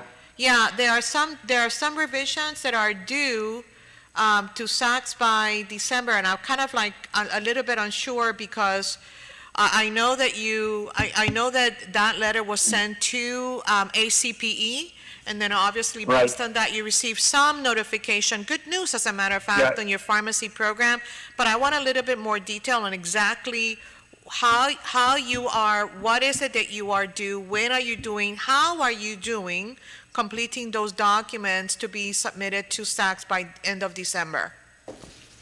All right, okay. So there were two main parts. So this was targeting a couple of SAC standards. There were some clarifications with respect to our board. So in spring, we made changes in our board.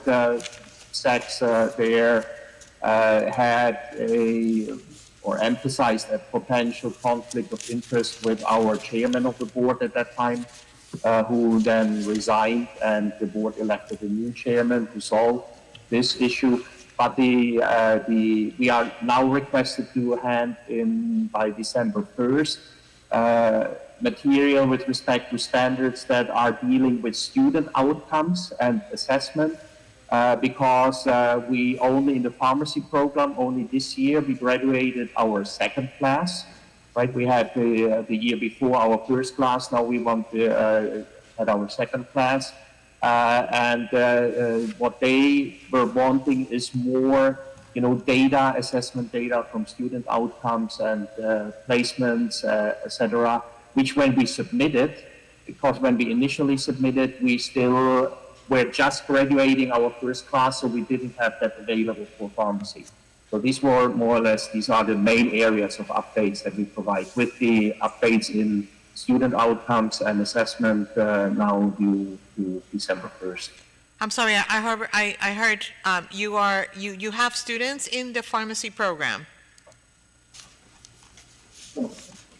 Yeah. No, in the pharmacy program, we graduated this year our second class. When we initially submitted SACS, right? I get it. Okay, I gotcha. We didn't yet have placement rates, etc.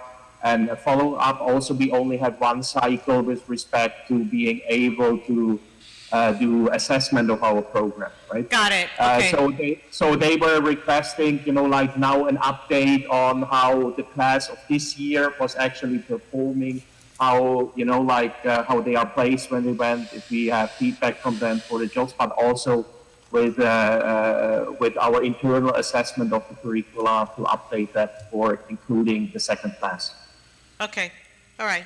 I just whatever documentation you receive from SACS, my recommendations, and obviously, I think that we are all saying it here, please keep the commission informed, especially with that application, because that would put you then, if I'm not mistaken, that would allow you then to actually have then your on-site visit, and then after that, you will be able to get your full visit for accreditation, which is very important.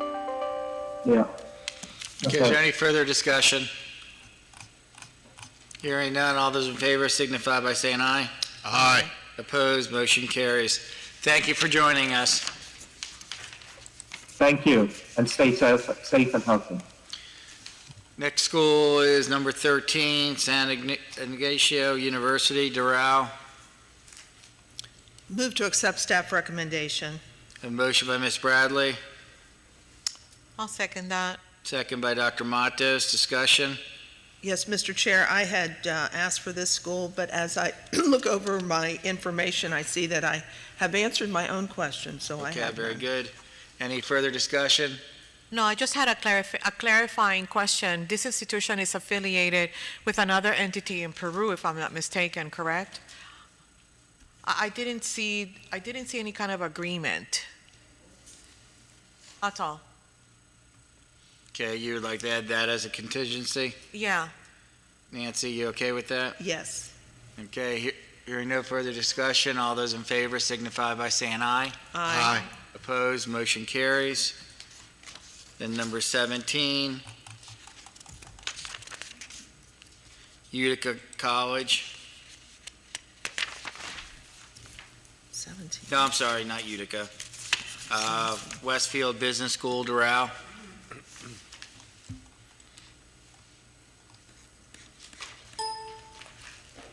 Yes, move to accept staff recommendation.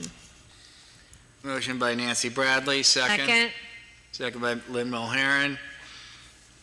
We're in discussion. Yes, is there anyone from the school? They have somebody. I'd like Can you that. please introduce yourself for the record? Westfield Business School, Doral. Good morning. This is Ignacio Maroto. I'm Academic Vice President, Westfield Business School. Okay, welcome. Okay, questions? Yes, I would like to ask the school. Sir, is your school institutionally accredited? We are in the accrediting process with ACICS. We are pending the final visit. We are just waiting for the final visit to be scheduled. So you've submitted all your documents and so forth? Yes, up to part 2B. We're just waiting for the final visit to be scheduled. Okay. In your letter to Mr. DeSalvo, the letter is regarding the confirmation of the placement and the retention numbers, which are quite outstanding. I know you're not accredited yet, but have you submitted outcomes data to ACICS? We have submitted the placement information and it's part of the review they are making. And did you submit it on their form? Yes. Okay. We and also we had an extract of that information sent to the commission with all the placements in the year 2018, 2019. Okay, I didn't quite understand you, but I think you said you have submitted those documents to the commission, to this commission. Is that correct? Yes, we submitted a list of all the placement information to the commission.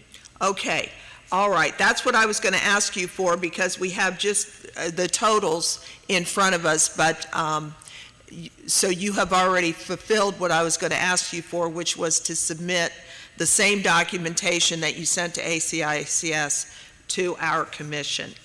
I also would ask you, even though you feel very good about what's going to happen and all that kind of thing, there's a statement, I believe, in your catalog. I cannot tell you the page right off it's page 82 of your catalog. You say, "We are not yet accredited."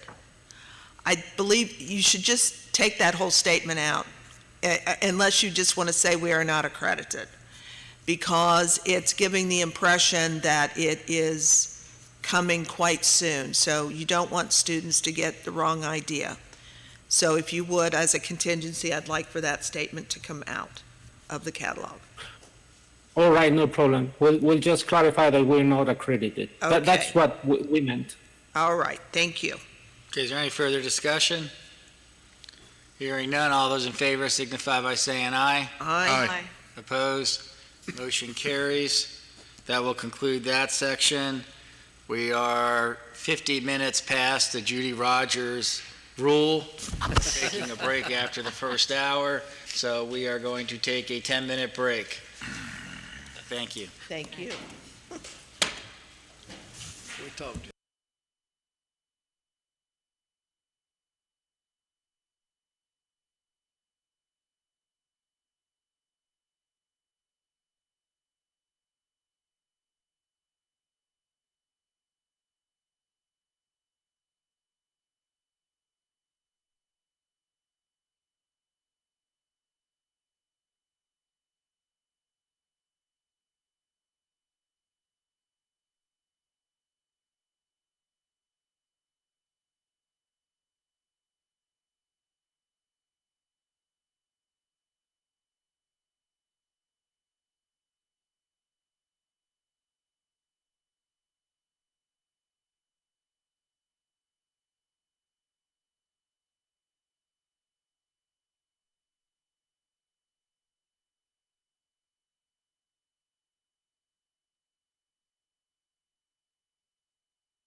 Okay, we're on application for license by means of accreditation. We have one, right? No. Doral College. Move to accept staff recommendation. A motion by Nancy Bradley, So moved. I'll second. second by Dr. Matos. Discussion? Hearing none, all those in favor signify by saying aye. Aye. Opposed, motion carries. Thank you. Congratulations to Doral College. Annual review of license by means of accreditation. We have, how many? 1 through 15, I 15. think. How many? 1 through 15. 1 through 15. Move to consent. I have a motion by Ms. Mulharen, Second. second by Dr. Kitchen. Discussion for consent? Hearing none, all those in favor signify by saying aye. Aye. Opposed, motion carries. Mr. Chair, I'd Yes. just like to interrupt for one moment and say that I am affiliated with number 3, Daytona College. So noted for the record. Thank you. Ms. I have Mr. none. Williams, would you like to pull any? Can't hear you, sir, your volume. No, sir. Thank you. Ms. Mulharen, I have none. Dr. Matos, I have none. Dr. Kitchen, None. Ms. Bradley, None, sir. give me 1 second. I just have to say for the record, the staff has done a wonderful job. Really.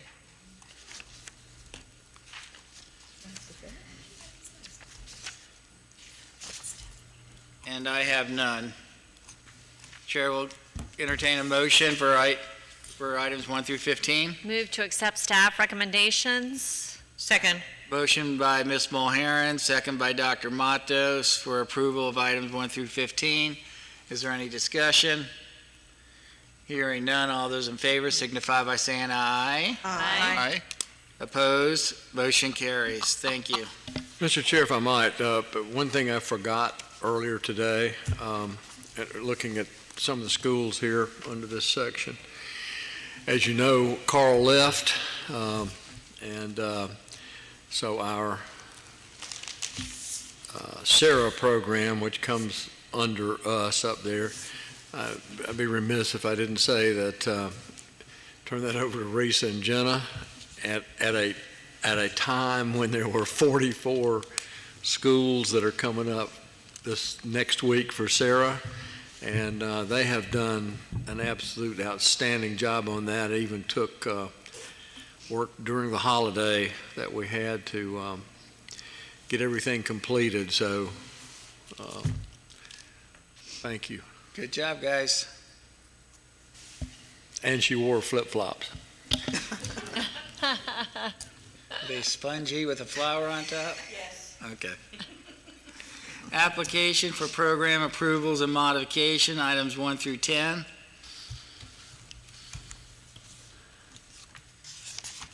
Move to consent.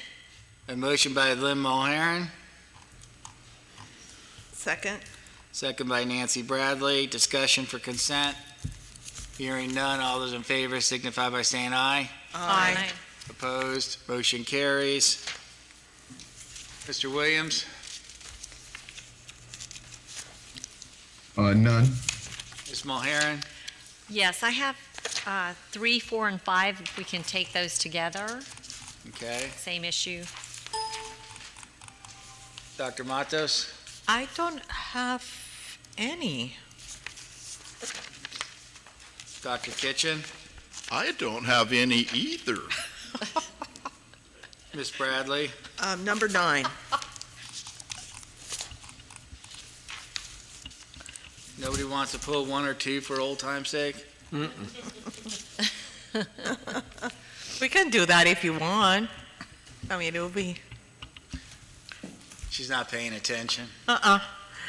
we can. Esther, I asked if anybody wanted to pull items 1 and 2 for old time's sake, and They all said no, so. Actually, it would be nice to have Mrs. Fike come to the podium, because, she's a wonderful speaker. Okay, so for approval, we have 1, 2, 6, 8, It's 7. no, 6, 7, 8, and 10. Right. Motion, please. So moved.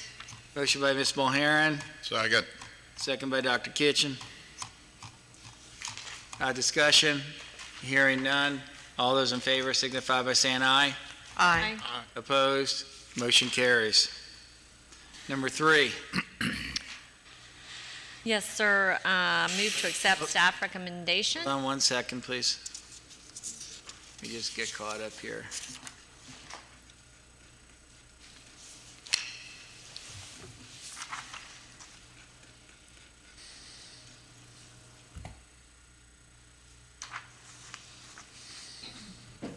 Okay, go ahead. Move to accept staff recommendation. Motion by Ms. Mulheren, Second? second by Ms. Bradley. We're in discussion. Yes, I pulled this one, 3, 4, and 5, and is anyone here from the school? Okay, we'll take 3, 4, and 5 together, you said, right? Ms. Mulheren? Yes. Okay. This is for 3, 4, and 5, and that was Ms. Mulheren's motion. Ms. Bradley, you are on the same understanding? Yes. Okay. And we have somebody here from College Business and Technology Miami. Please introduce yourself for the record. Good morning. My name is Hector Dueñas, Compliance Manager with CBT College. Okay, welcome. Thank you. Thank you. My question is a pretty simple one on your time frame for faculty response to student questions online. The materials just said that there was a video conference for every class, which is great to have that, but I just wanted to make sure that the students also have the ability to reach out individually to the faculty members and not have to wait for it looks like it was one video conference per class.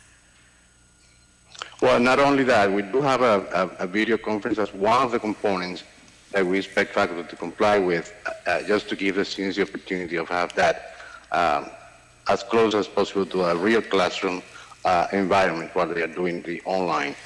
We do have also a time frame during each class session for the students to complete an amount of classwork under the guidance and supervision of the instructor.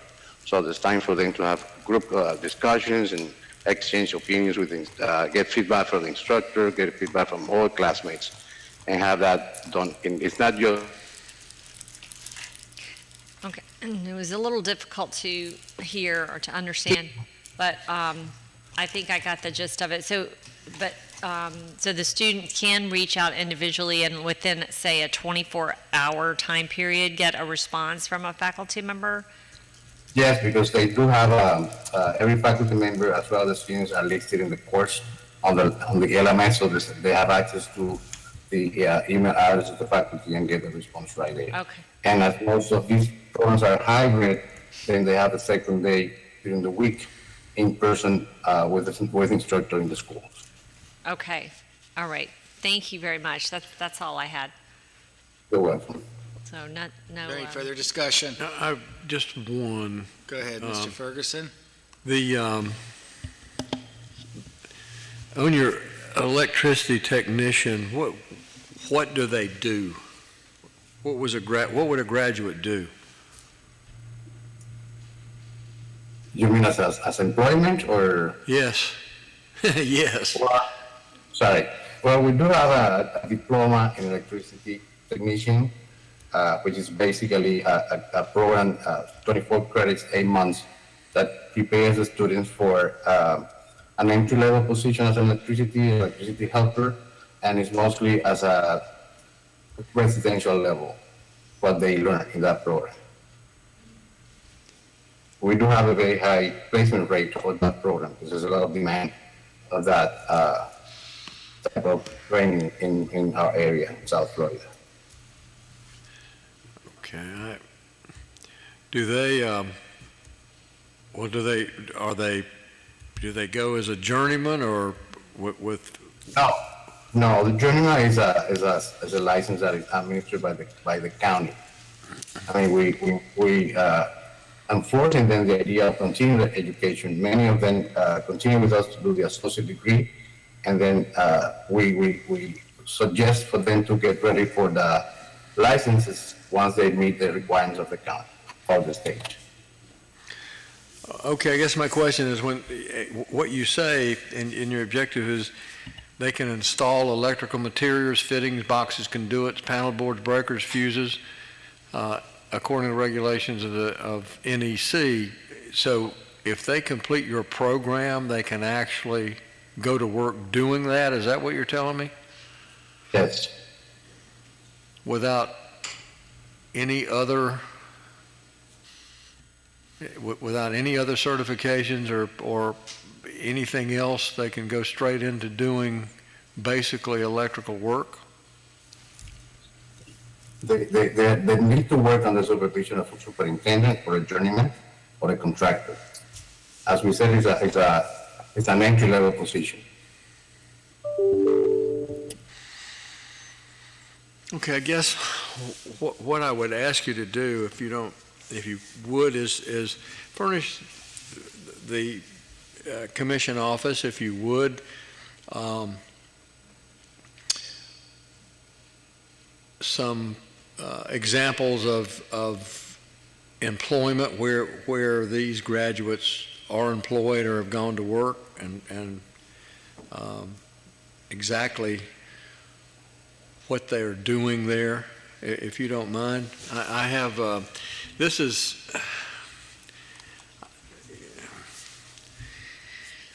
I think there's just some issues with you call them an electricity technician, but if you would furnish the office with some of your graduate data, please. Of course, we have with all the employment information that we submitted to ACICS and verified by ACICS, and of course, we can provide you some positions that have been hired for, including the job description in those positions and the employees that hired them. Okay. I just, looking at your program objective, you say that currently offers a degree, the curriculum proposed here is in line for our goal to provide technical and educational facilities to support intensive sessions of study to give students the best hands-on training. And I understand that, but I'd like to know where they're going to work once they finish this and exactly what they're doing, where they're working.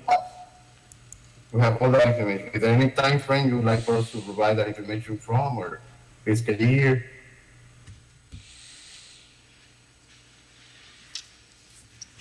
Okay. I mean, in here, you're saying that, they can take the county certifications as journeyman electricians, but electrician maintenance and requirements are met. Anyway, if you would just furnish the office some examples of where they're employed, what they're doing, the graduates of this program, and actually your electronic technology, your AS, I'd like to have that too.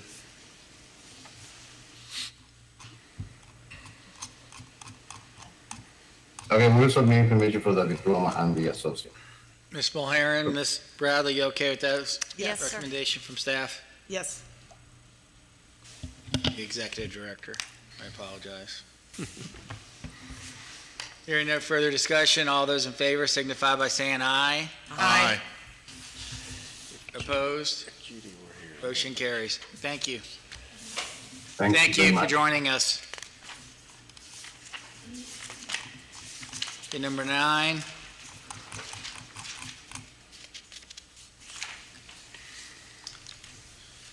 Move to accept staff recommendation. We have NUC University, Miami campus, Pembroke Pines.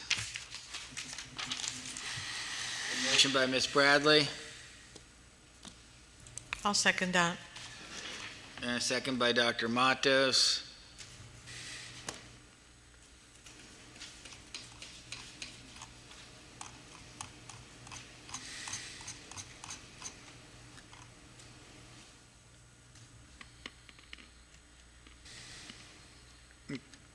Why are they calling it the Miami campus when they're located in Broward County and in Pembroke Pines? Do we have somebody here? Can you introduce yourself for the record, please? Good morning, this is Ellis Murtha. Welcome. Then we have Mr. Harris at the We have- podium. Yes, and we have someone else on the line as well. Introduce themselves.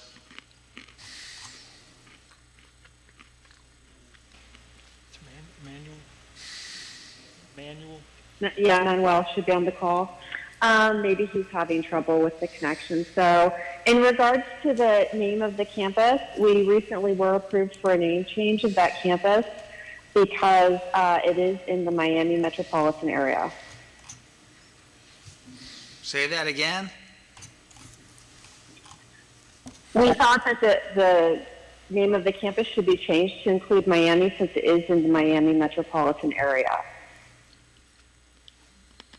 Well, your campus is located in Pembroke Pines, which is in Broward campus, and that is not the Miami metropolitan area.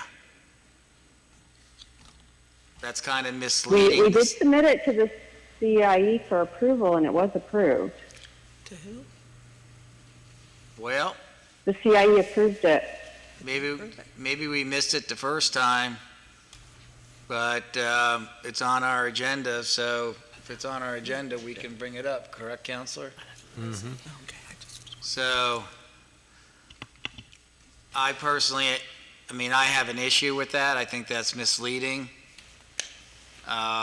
where the campus is in Broward County versus Miami. You do have barriers where people will, people from the east won't go west. People from Broward might not go into Dade. People from Dade might not go into Broward. I remember years ago, DeVry University built a 110,000 square foot campus in Miramar. And when they were in front of us, we said, why are you building such a huge campus out there?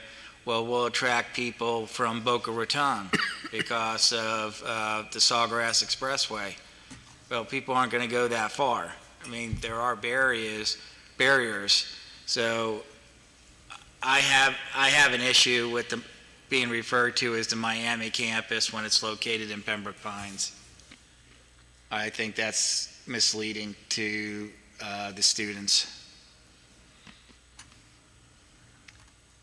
Yeah, Mr. Cressida, I would agree. It seems it would be more of the Miramar campus, maybe that area. Well, could be the name. Yeah, but not Pines is Miami. just south of Miramar. Yeah, So it is definitely not in the metropolitan. Right. I remember some years back, over 25 years ago, 30 years ago, dealing with Department of Education, AG. It's the AG with the Department of Education. Inspector General? IG. IG. And there's a school in Hialeah that advertised Hialeah in the North Dade campus.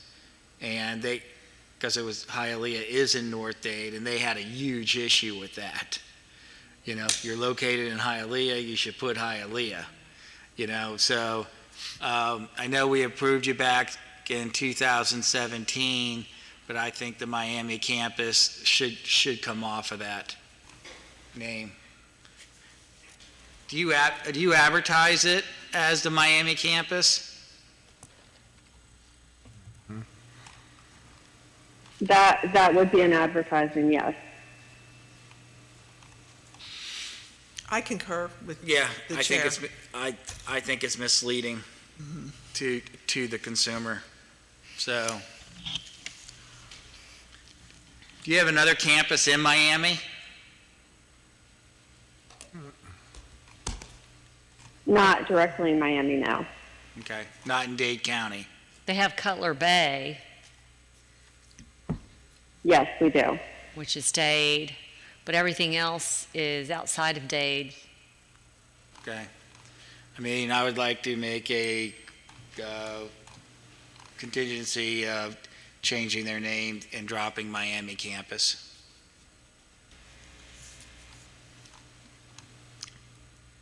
I have a couple follow-up questions. Go ahead. Mr. Chair, if you're ready. Ms. Bradley and Dr. Matos, are you okay with that I am. contingency? Yep. Thank you. Go ahead, Ms. Bradley. Okay, thank you. Good morning, Ms. Murtha. Well, I guess it's afternoon or close to it. This is Nancy Bradley. I wanted to just get a little more detail on what we are, we have exhibits 3 and 4. Exhibit 3 talks about your enrollment, and exhibit 4 talks about your ability to support the campus. Could you provide us with some additional detail on the current enrollment? Yes, we currently have one international student enrolled in the school. Just this campus has come up before, and just kind of to remind the commission, we had some long delays with the U.S. Department of Education approving this specific location for Title IV funding. They finally did approve it in February, and right after that, with our plans to make a stronger marketing campaign backed by Title IV and much more appealing to students in the state, then COVID hit. And it wasn't a good time to be making that move. So now things have changed substantially. Starting this month, we've invested substantially more into our marketing efforts. We have generated this month over 400 leads. We have some people who have already been talking with admissions and working on enrollment agreements. So we do expect that enrollment to go up significantly now that we have Title IV funding and that we're past the worst part of the COVID crisis and we're able to focus on this location again. Okay, that, and I did read that about the Title IV. Is this a standalone campus with its own OE number, or is it a branch? It's a branch campus. We have 28 campuses.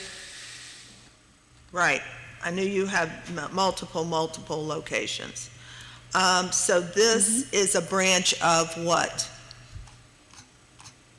Of our main campus, which is in Bayamon, Puerto Rico. I see, okay. And And where? is Puerto the Rico. main Puerto Rico. campus the same name? Yes, it's Nook University. Okay. And I know that we're looking at some new programs, and on your online program edition, let's say for accounting, picking one just out of the hat, it's a new program. It's currently approved at the main campus, and your program delivery is, you've checked every box. So it is 100% online. It's synchronous, it's asynchronous, it's hybrid. How exactly, how are you going to teach? I'm going to take a leap here, and these boxes are checked for every online program. So how are you going to do this? Initially, we will be offering it fully online, asynchronously, but we do like to have the opportunity to be able to shift into synchronous or hybrid if we see that there's student interest in that, and that's why we checked all those options. I see. So are you going to be enrolling international students? Not, well, we would be happy to, but our primary focus is going to be, now that we have Title IV funding, in the U.S.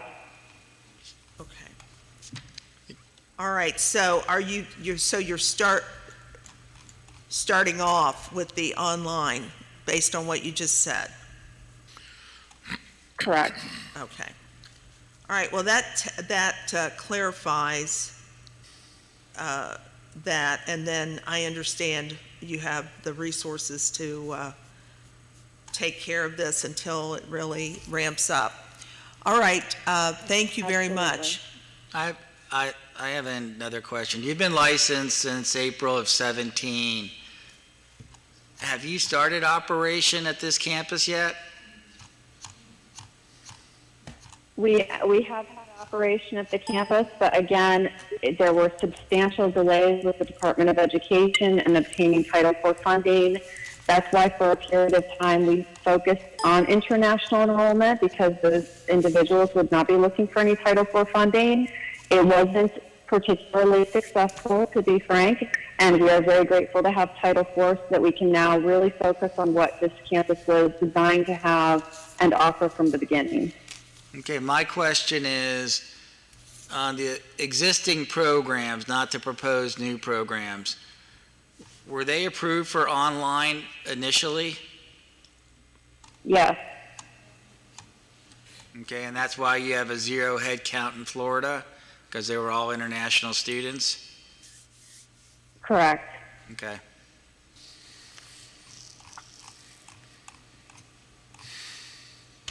Okay, is there any further discussion? I do. Go ahead. Hi, how are you? Hello. And I don't know if this would be a question to the institution or just a request for staff, but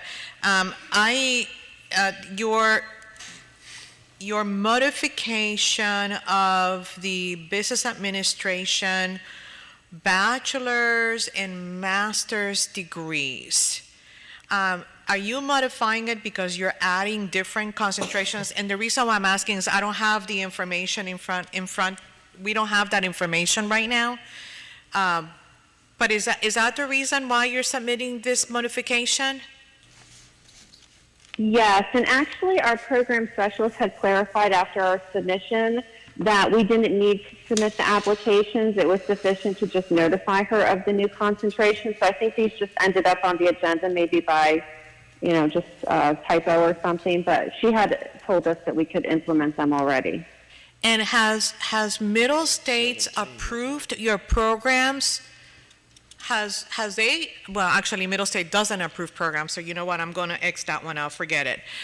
We'll wait until audit comes out. Forget it, I didn't ask that question. But is there a way, I'm just curious to see how you're going to be presenting the program. So I wonder if by any chance I can get a copy of the proposed catalog or catalog addendum specifically for these programs. Because I know that there are Absolutely. times... We submitted it in our initial application, but I could resend it to our program specialist today. Yeah, that would be great. And just a word of caution, because you're adding not one, you're adding several concentrations to your program, and I know that there's a slight variance in your credit hour. Just caution you as far as DOE and then not accreditation, but more than DOE specifically because of the different concentrations within. So that's, I'm kind of curious to see how it's presented to the student. So I'm going to. Okay, sure. And we have, of course, already worked with the U.S. Department of Education on this, and we do already offer most of these programs already at our other campuses outside of Florida. Great. That's all I have. Okay, so we'll add that as a contingency. Yes, please. Okay. Is there any further discussion? Yes, we do. Are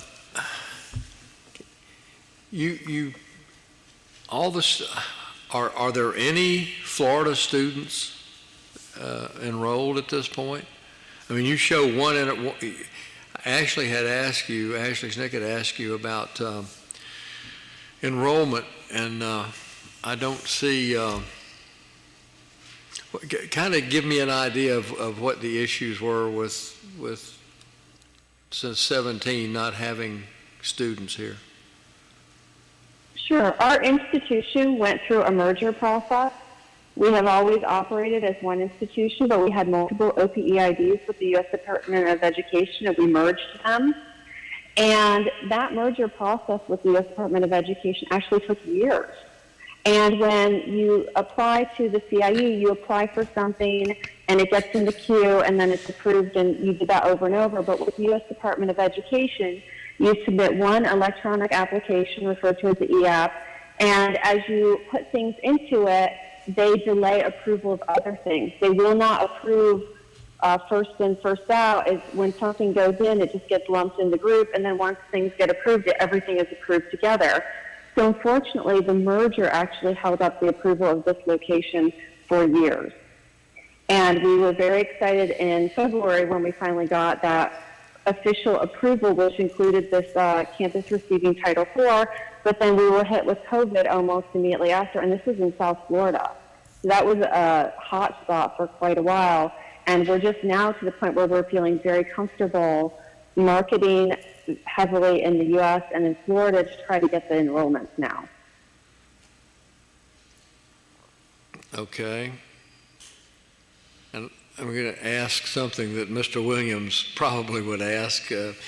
I don't see anything, all of your financials, all your accounting is out of Puerto Rico. None of it's in Florida, right? Correct.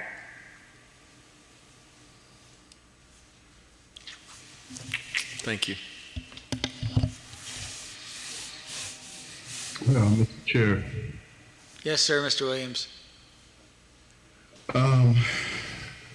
If I may, by and through the chair, how much of this value, I guess we're looking at almost $63 million, is designated for the school here in Florida?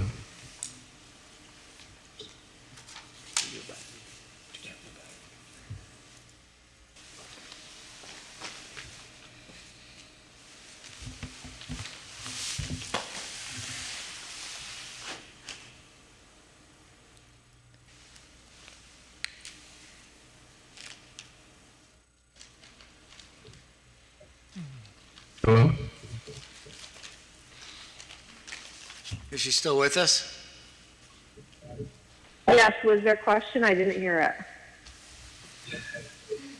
Let me ask the question this way. How much money has been allocated to the Florida-based school?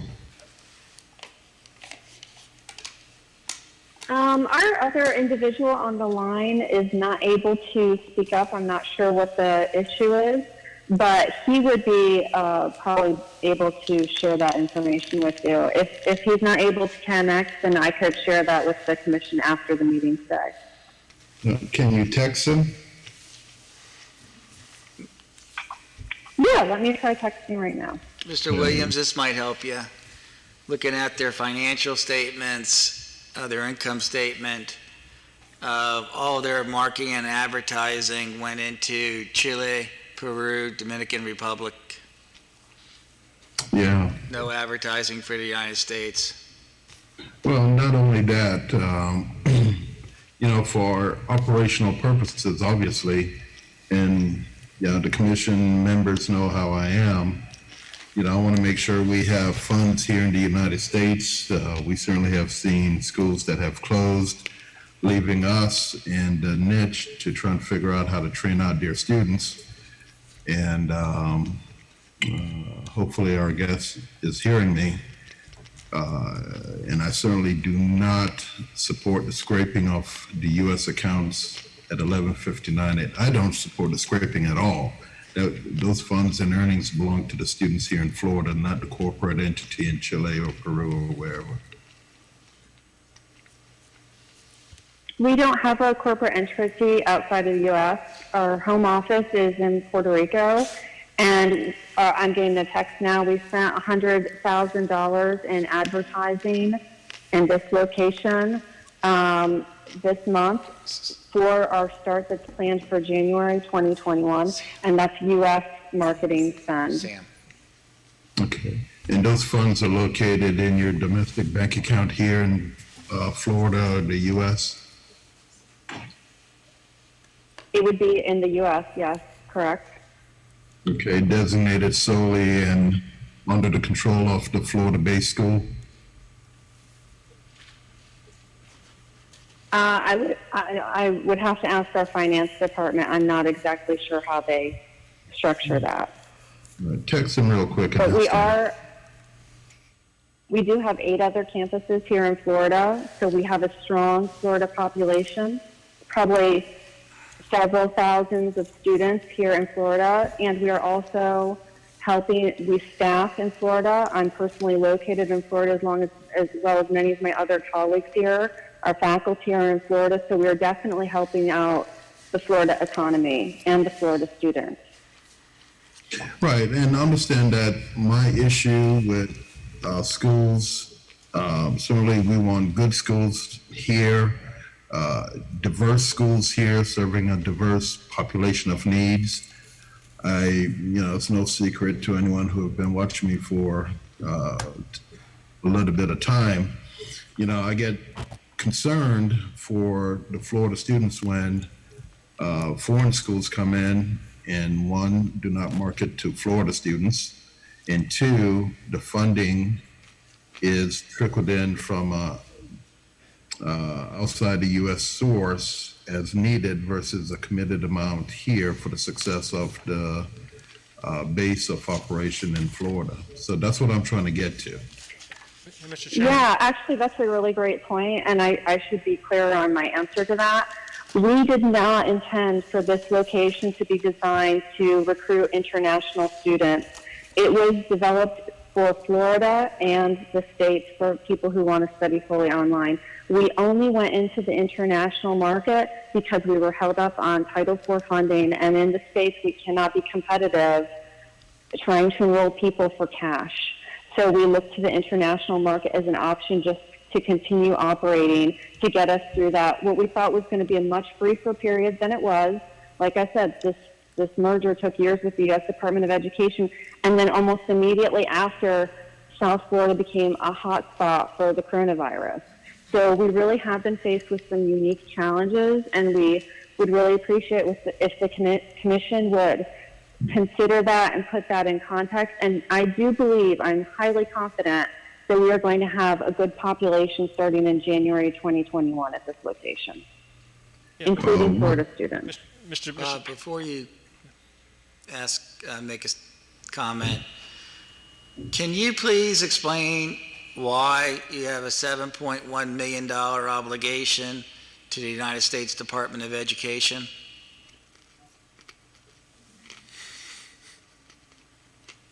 We have had program reviews that might be related to that. Have you shared? I would have to. Have you shared any of those documents with the CIE office? Have not. We would be happy to share anything with the CIE office. It's not that we're holding anything back.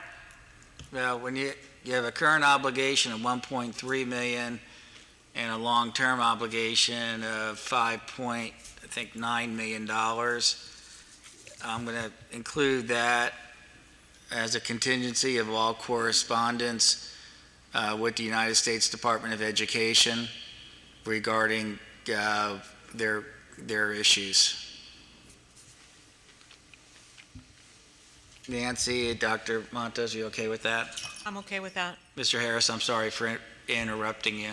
No, that's fine. I just wanted to say to Mr. Williams' point, Mr. Williams, I've been working with this institution for a number of years, all their campuses in Florida, including schools like the Dave School, I don't know if you've heard of that, which is located at the Universal Studios. They have a tremendous investment in Florida with a number of campuses.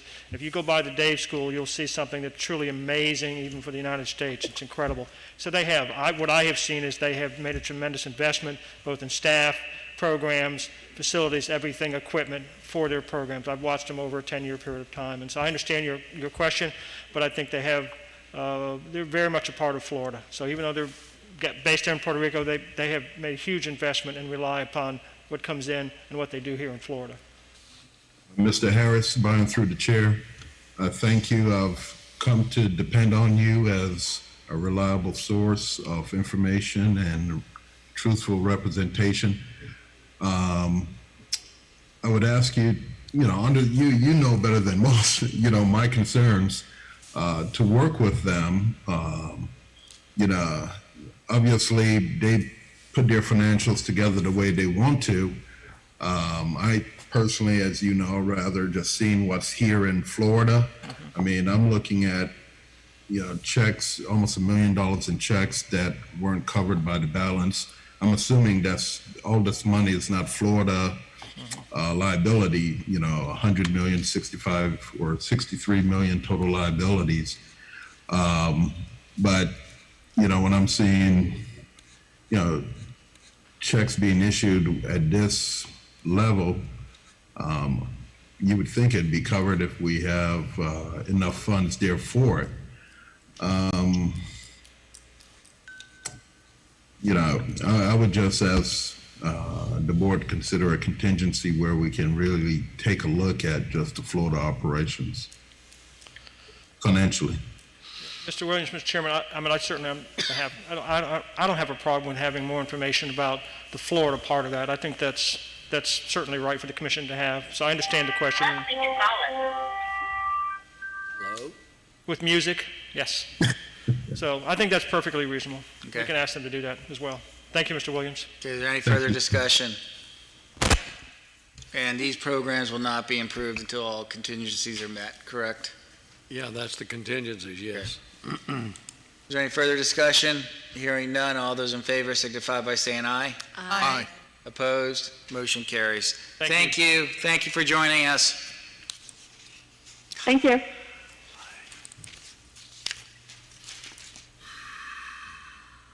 That was the last one on that section, right? Yes. G, failure to comply with clerk order, we have none. H, modification of extension of provisional licensure for 1 year, we have none. Motion for extension of license, we have one. Motion, please. So moved, sir. Move Motion to by- accept staff recommendation, sorry. Second. Motion by Dr. Matos, we have a second. Second. Second by Dr. Kitchen. Discussion. Hearing none, all those in favor signify by saying aye. Aye. Opposed, motion carries. Motion for third extension of licensure, none. And K, motion for request for extension of time to comply with contingencies. We have two. Number one is Azor College. Move to accept. Second. Motion by Ms. Mulharen. Do I have a second? Second. Second by Ms. Bradley. Discussion. Hearing none, all those in favor signify by saying aye. Aye. Opposed? Motion carries. Hope College of Arts and Sciences, Pompano Beach. Move to accept the staff recommendation. A motion by Dr. Matos, Second. second by Dr. Kitchen. And we have somebody at the podium. Hi, besides- good afternoon, everyone. How are you? My name is Brian Love, COO of Hope College of Arts and Sciences. Thank you for being here. Thank you.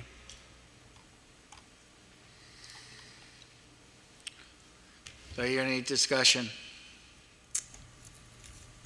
Hearing none, all those in favor signify by saying aye. Aye.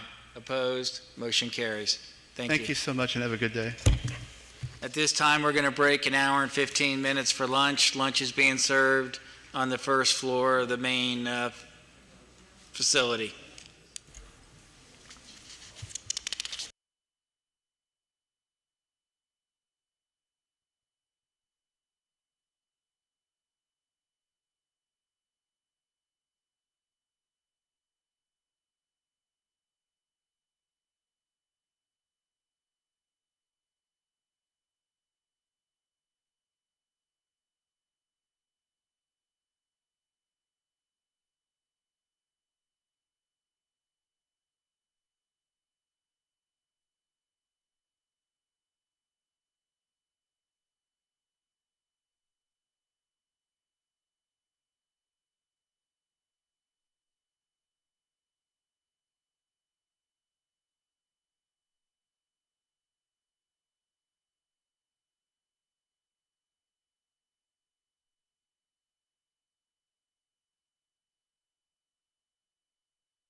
Okay, we're back in session.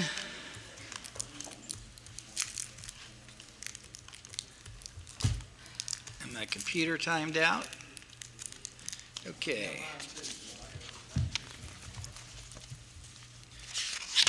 We are on, no, we're not. We are on substantive change L. How many items are under this section, Ms. Hood? 1 through 4. We'll just take them on an individual basis. That's fine. That's right, number 2 was moved. So we're doing 1, 3, and 4. So, okay, number 1, Cambridge Institute of Allied Health and Technology, Altamont Springs. Move to accept staff recommendation for approval. I have a motion by Nancy Bradley. Second by Ms. Mulheron. Mr. Harris, do you, in the future, do you just want to sit up here with us at an empty chair? It would just make it a whole lot easier. I think Ms. Parton would have a problem with that, but otherwise, yeah. That's why I volunteered to complete the vote. Okay. Is somebody on from Cambridge? Please unmute your, well, I'm not looking at the roof again. Stop looking at the roof. If you're from Cambridge, please unmute yourself. Hi, it's Julie Orloff, Cambridge Institute. Welcome. Thank you for joining us. Okay, I have a motion and I have a second. Couple of comments, if I may, Mr. Chair. Comments? So the institution is proposing a PTA program to be offered hybrid. Is that correct, Ms. Orloff? Which program? PTA. Yes. Okay, and have you checked with CAPTI to see if they allow, after the COVID and everything, if they allow the program to be offered online as proposed? Yes, we actually have a PTA or actual PT employee that's working with us now, and that person has done the research, and there's really no stipulations right now in there regarding that. Well, there aren't stipulations right now, and I know that there is a message from CAPTI, but yes, Mr. Ferguson, I'm so sorry. I think January we'll have some more information on that, and it may be that it won't be. Correct. But Okay. Okay, thank you for that, Mr. Ferguson. Hence my concern for that specific program, sir. Thank you for backing me up on that one. Okay, is there any further discussion? Hearing none. All those in favor signify by saying aye. Aye. Opposed? Motion carries. Thank you. Thank you very much. Concord, I also would like to thank Sarah Collins for everything that she's done with our school and for her to always be available when I would have any questions. So thank you. Okay, number 3. Emergency Education Institute, Coral Springs. Move to accept staff recommendation, Mr. Chair. Motion by Dr. Matos, Second. second by Ms. Bradley.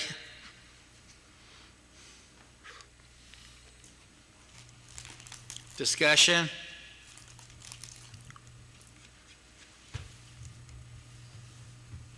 If there's somebody on the line for Emergency Education Institute, please introduce yourself. Hi, good afternoon. This is Michelle Uvalde, the president. How are you? Good, welcome. Thank you for joining us.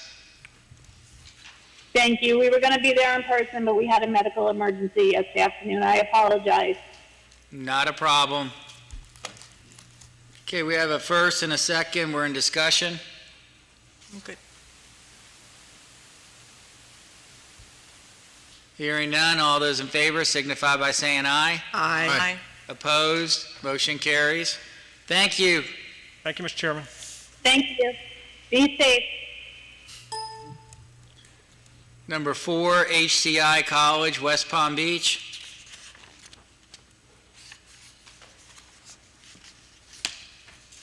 Move to accept staff recommendation. A motion by Ms. Bradley, I am going to second that. second by Dr. Matos. We have two folks from the school. Go ahead. Hi, good afternoon. This is Dr. Arlette Peterson, Vice President of Academic and Regulatory Affairs. Welcome, Arlette. Pedro de Guzman, President CEO. Welcome. Okay, we're open for discussion.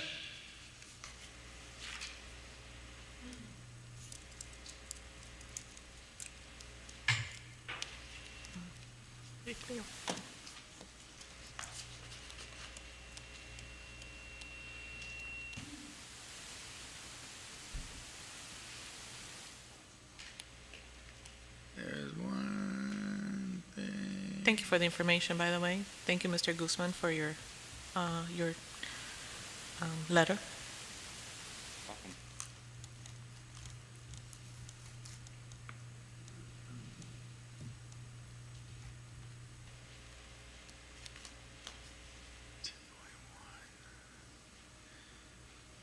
What's the, are they on annual?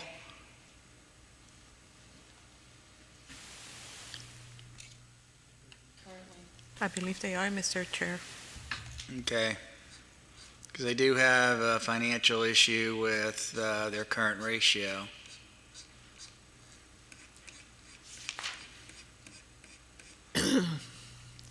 But we're also looking at very old financial statements, so too. Yeah, I think that there is a narrative, I believe, from Mr. de Guzman regarding that, sir. May I speak? Of course. We provided the staff with a 2020 compilation financial produced by Mr. Domingo Alvarez, certifying our current financials with positive net income and with the fact we also meet the current asset liability ratio. The staff has it. They've had it for 2 weeks. Okay, so that was submitted late.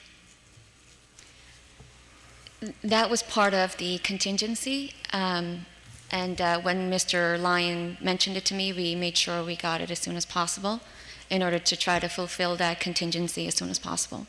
So that, it should mean federal guidelines, they were due by June 30th to the feds. So we should have received the copy at the same time.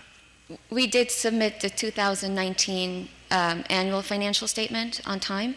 Yeah, about, right, no, never mind. What am I thinking? And this was just a contingency for it. Okay, so you provided an update. Yes, sir. Okay. My 19 and 20 screwed up a little bit.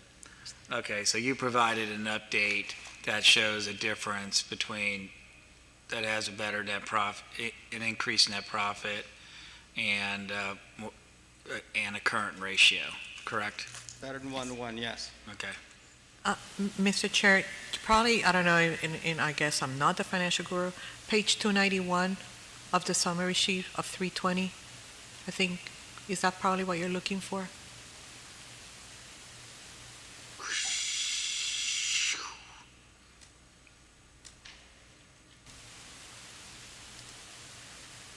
Oh, I'm under financials, I'm sorry. No, on the summary sheet, Okay, give me 1 second. 291.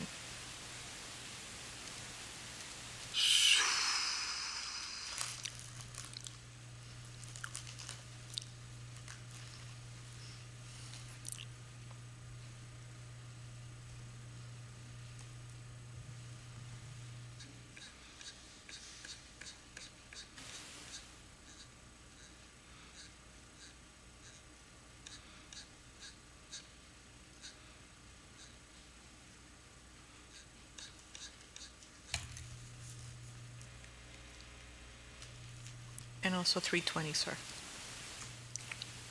I just don't see the page numbers. The last page, on the summary sheet, all the way to the end, the last page. The last page? Very last page. 320 of 320. My last page shows faculty listing.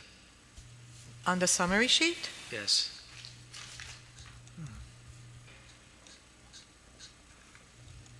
Let me make sure I didn't hit the wrong one.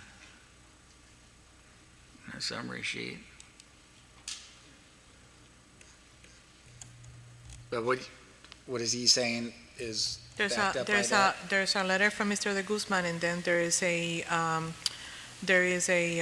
quick ratio 2019 to 220, and then it's got 3/4, one that ends on 12/31/2019, then one on 6/30, and then one on 7/31/2020.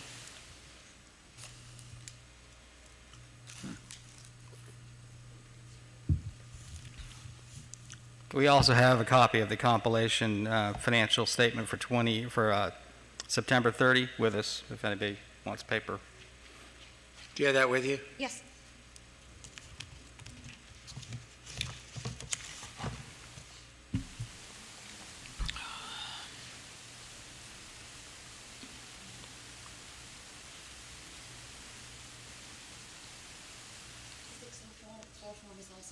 Okay, thanks, Arlette.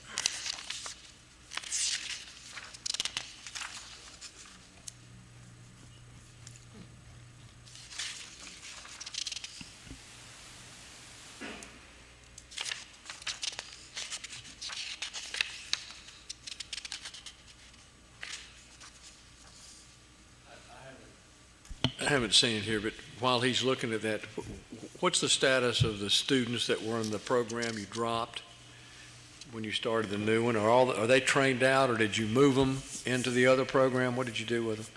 We currently have 29 students in the Teach Out program. And that's the old program? That is the Teach Out, yes, that's the old program. They are scheduled to, we're scheduled to complete the entire Teach Out May of 2020. It was originally scheduled for the end of this year, but we had a few students who failed a class and had the opportunity to repeat it. And so that's delaying us a couple of months out. But there are 29 left in the program to teach out to finalize it. Okay, you didn't move them into your new program? We did not. They were not at the right place to move, or they have selected not to change programs at the time.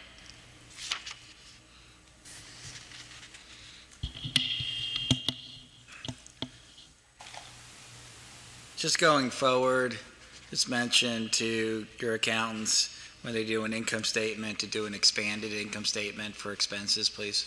Okay. Okay. Can we add a contingency, Mr. Chair, to get a report on the students from the nursing program, from the old nursing program? It's been a while since we got a report. It's been not a while, but it's been a little while that we haven't heard that story. Sure, I mean, I send them to Brady. No, I'm just going to put it as a contingency Okay, that you of send course. the commission something. Absolutely.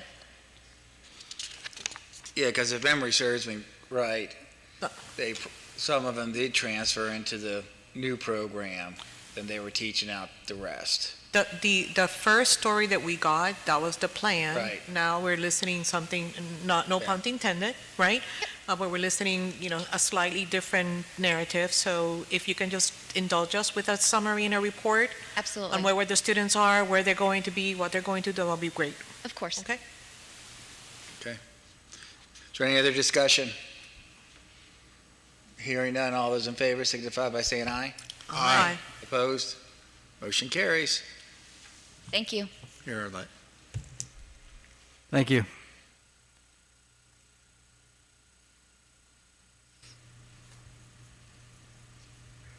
Thank you. Branch campus, none. Name change, N, Florida Institute of Finance College, Boca. Name change to Florida University Southeast. Move to accept staff recommendation, Mr. Chair. I have a motion by Dr. Matos. Do I have a second? Second. Second by Ms. Bradley. We are in discussion. I have a question. Go ahead. Mr. Harris, are you representing them? I am, Ms. Bradley. So I know that the enrollment has been a challenge. I don't know if they're there. Yeah, they're on as They're well. on? Should be Ms. Heidi DeSico on the line as well. Okay, great. Please introduce yourself for the record. Heidi DeSico and Dr. Tessima is also on the line. Okay, welcome. So my question, and this Heidi can probably answer this. So what was the reason for the name change? Well, we have 3 different programs now, and really the business evaluation program was the only one that was exceptionally suited for that name. We've expanded our mission statement to cover business, technology, data, and analytics. And we've got a Masters of IT program now that wouldn't fit under finance. Okay, so because of the nature of the programs, it's more than just, you started with the business valuation, as I recall. Correct. Yeah. Okay. That was all I had. Okay, is there further discussion? Hearing none, all those in favor signify by saying yay. Yay. Hey. Opposed? Motion carries. Thank you. Thank you, Mr. Chairman. Thank you, Commissioner. Just keeping you all on your toes. Religious sworn affidavit submitted. I think Bob is doing a good job cleaning the podium. Move to accept the affidavits. I have a motion by Ms. Bradley, Second that, sir. second by Dr. Matos. Discussion? Just a question. I thought that religious colleges had to have some sort of religious title in their name. It's in their offerings. Okay, so it doesn't have to be the name itself. Okay. Take a look at 93. Thank you. Okay. Is there any further discussion? Hearing none. Thank you. All those in favor signify by saying aye. Aye. Aye. Opposed? Motion carries. Agent training programs, none. Institutions ordered to appear back before the commission. We have 1 through 5.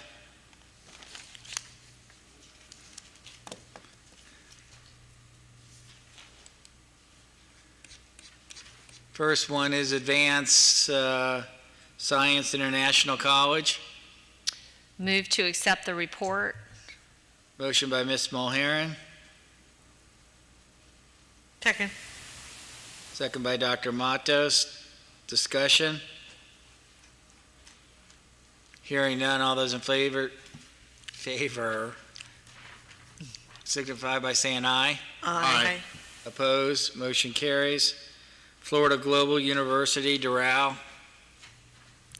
Move to accept the report. Motion by Nancy Bradley. Do I have a second? Second. Second by Dr. Matos. Discussion? Hearing none, all those in favor signify by saying aye. Aye. Opposed? Motion carries. Number 3, Future Tech Institute, Miami.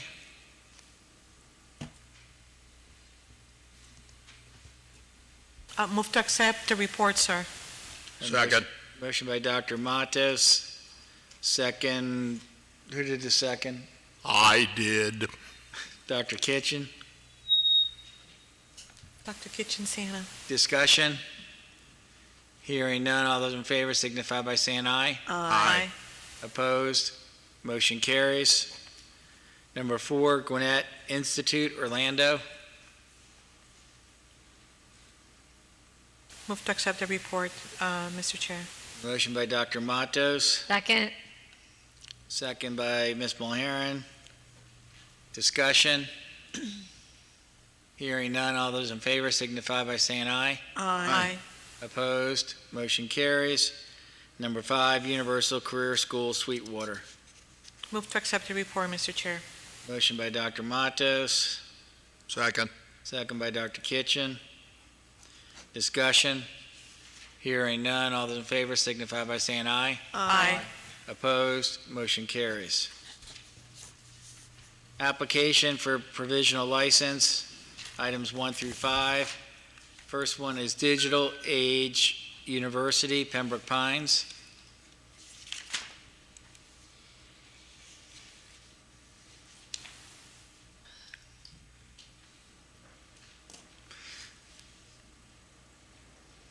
If you're online, please introduce yourself from Digital Age.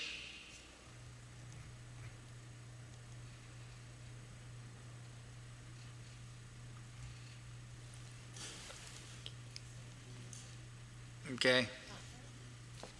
Self-muted. Please take yourself off of mute.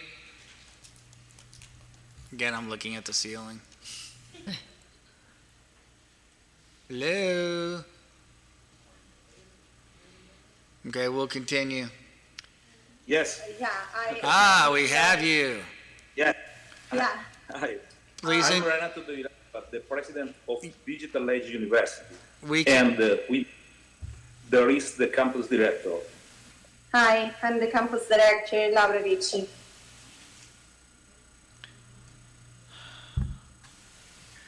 Is the volume on their part or our part?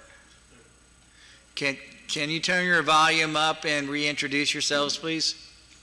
Yes. Okay. Okay. Can you hear me? Yes, much better. Okay. I'm Renato de Iraqua, the president of Digital Age University. And I'm Laura Ricci, campus director of the university. Okay, welcome. Well. Welcome. We are sorry for not being able to be there and attend face-to-face the meeting, but we have been close to the case, and so we prefer to, for safety reason, to not take part in a face-to-face and to take part virtually to this meeting. Okay. Any questions? Yes, Mr. Chair. Go ahead, Ms. Vaughn. I have a few things. One is that you're intending to only offer master's level classes, programs? Yeah, we are, our objective is to offer only master program. Okay. Can we do that? Will we approve a school that's only graduate level, doesn't have bachelor's level? Okay. And I know that you have a transfer evaluation fee of $150. What is your application or admissions fee? We have an application fee of $150. So students who are interested to apply has to pay this application fee, and then the transfer fee. Can you hear me? I can't understand it. Can you understand? No. Can you hear me now? I can hear you, but couldn't quite understand what you were saying. Did anyone else?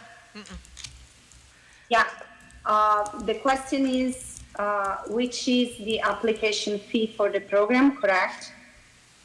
Yes. Do you have an application fee for students, yes or no? Yes. Yes, okay, and how much is that? It's $40. $20, okay. The reason why I'm asking is because, just so you're aware, you can't keep more than $150 if the student decides to not start class. So since you're charging $150 for the transfer evaluation fee alone, and then you've got your $20, just so you're aware, you can't keep more than $150. Yes, correct. Okay. The other issue I wanted to ask you about was your attendance clarification. You have listed that 65% is how you're calculating attendance for your online delivery, and I think that with synchronous delivery that would be pretty easy to figure out, but how do you figure out the 65% for your asynchronous online delivery? Our platform has a recording system of the attendance of the students. So students cannot download the material, but they have to attend each video classes and also to enter the text material and the didactic units through the platform. So the platform just tracks all the students' activity for the course. I'm sorry, I had a hard time hearing that, but did anybody else hear that? Did you, do you want to repeat the answer? Can you hear me? I can hear you. Yes, it's just difficult to understand because of the recording or the technology, I think, or the phone. But just make sure you're clear with your students and your faculty how you're calculating your 65% for your asynchronous online delivery, because otherwise you could get into some real muddy waters. I don't know if you can hear me. Can you hear me okay? Yeah. We have the support of the faculty that, of course, they have to report to the student service if a student is missing some class, because we have also, in addition to the asynchronous start, we also have the synchronous webinar for the course. So there are some. Okay. By the way, are you on speakerphone at your desk? Because I think maybe. Yeah. We have the microphone active. Is activated. So I don't know what I can. Because it could be this, it sounds like speakerphone might be one of the reasons I'm having difficulty hearing what you're trying to say. But anyway, Okay, I'm trying to change. Computer is better now. No, it's still the same. Okay. I only have one other issue, and I think this one will be pretty easy to talk about, which is that your catalog says you're not accredited at this time, but as Commissioner Bradley mentioned to a school earlier, it's probably better just not to mention it at all, because it almost sounds like you're going through the accreditation process and you're not at this point, correct? No, we are not at this point. We have another university in Spain that is going through the accreditation process with ICICS. So if you can take that out of your catalog. Yeah. And that's all I have. I will. Okay, that was. We will. Thank you. That was my that was my question. Are you related to any other university? What do you mean for related? So, is this a branch of that university or just a brand new school? No, it's a branch of the Spanish university. I have a question, a follow-up question, Okay. Mr. Chair. Who owns that university?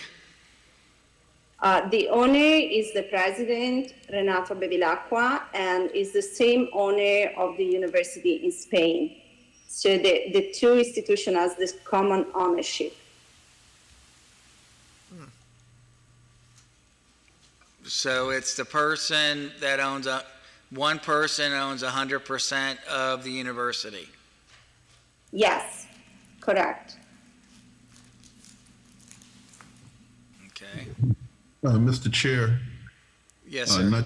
Not to interrupt, but if you look at, it shows up on page 32 of 33 on my system, the agreement at the end of the summary. I had a number of questions there because it goes to the issue you were just talking about. So you might want to follow up on that if you can find that document. Go ahead, Mr. Williams. Okay. Madam, buying through the chair, I'm looking at something, it actually doesn't have a document title, but it says MIA Global Business School in the person of its legal representative, president of the board of directors. Mr. Renato, I'm not even going to try to pronounce the last name. Do you know the document I'm looking at?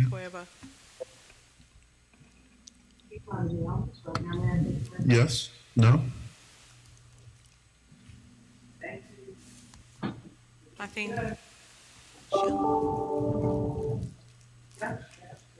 Hello? Yes. We can hear you. I don't know if the commissioner are hearing you, but we can hear you.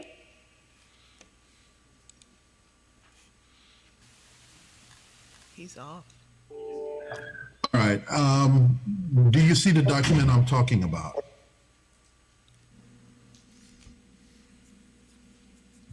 Sorry, the question is for me? What? Whoever. Yeah. It's the left. Just can you repeat the question because yeah.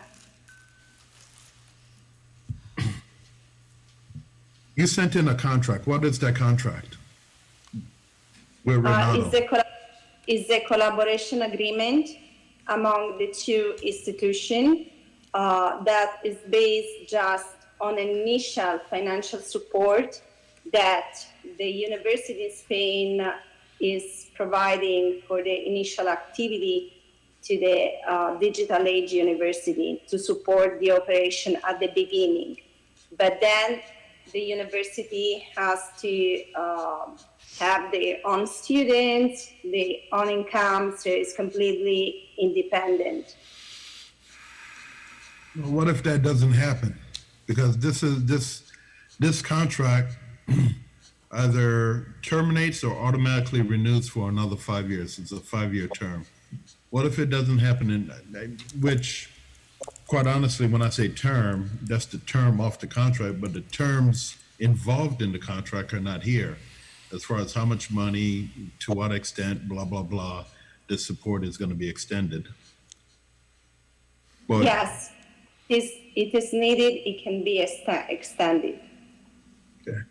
That, you understand how that certainly doesn't help us here in Florida. I mean, if Renato decided he doesn't want to spend any more money, what happens? The school shuts down if it doesn't have enough students to sustain itself? No, the institution has to sustain itself. So the idea is that just this support will be at the initial phase of development, but then the university has its own business plan that we provide you with its own marketing and recruiting activity based in Florida, and so the project is sustainable. Well, if the Florida school is going to be a campus or a branch of your Spain school, I mean, you can't leave us out in the wind if your business operations here is not sustainable within 5 years. Or actually, he could terminate the contract anytime within that time. I just don't feel comfortable about that. It doesn't give. We didn't have problem to change the terms of the contract as you suggested because it's a serious operation. So we don't want to, of course, to leave the Digital Age University with no resources. So it's a serious project that we want to develop based in Florida. Well, I can't dictate your terms of your agreement. I'm just telling you, it doesn't sound like Mr. Renato is real serious about the Florida school.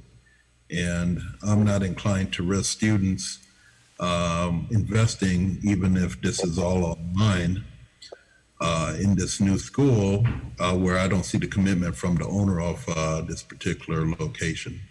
That's just my position. Thank you, Mr. Chair. Mr. Chair, I have a question, if I may. I just want to piggyback off of And I Mr. do too. Williams. Why, if this is a branch campus of the one in Spain, why do you have to have a contract between Pembroke Pines and the Spain campus if it's a branch campus? That's my first question. Yeah, it's just because our commissioner asked us to provide this collaboration agreement. So it provides a clarification regarding the relationship among the two institutions. Okay, as a contingency, I would like to have a full understanding the relationship between the Spain campus and also this campus, because they never submitted financials for the Spain campus, if that's the main campus. They only did personal financial statements and also statements for the Pembroke Pines School. What I'm starting to believe is that this is an independent school from the Spain campus, since they have a contract with the Spain location, and it's really not a branch of. And so they're just looking to do Florida degrees, for foreign students. So I'd like to have a full clarification of that. Okay? My question Dr. probably goes, Matos and then Ms. Bradley. yeah, my question goes, I have a couple of comments, but my question goes exactly it. I go into your website for MIA Global University, MIA School, I can't remember. Anyway, I go to your Global Business School. Yeah, there you go. I go into your website. The website is in English. It's got the program, certificates, everything. What my mind boggles me is that it's an online university. I mean, I can understand. We have had several institutions that come here. They have an on-ground operation, and then they want to come here and they want to offer hybrid, online, and also on ground. But this is an online. Yeah, but what they'll do, Exactly, it's an online that wants to actually come online and do the same programs here online. If you're online abroad, you can recruit the students there as well. but then it becomes a Spain degree and not a degree from the United States. Correct. And I think that's what their intentions are. They don't care about the accreditation. They care that it's licensed by the state of Florida, thus it's American degree. Yeah. So that's why I'm requesting a full clarification, is that they're selling Florida degrees. Correct. And then on top of that, See how many students transfer from MIA to this campus just for that fact. I agree with that, Mr. Chair. And also, as far as I know that Nancy is my guru when it comes to enrollment agreement, but I know that the enrollment agreement needs to be rewritten. I don't believe that it's meeting all of the rule, language, and requirements that we are listing at this point. So that needs to be resubmitted, Chair, sir.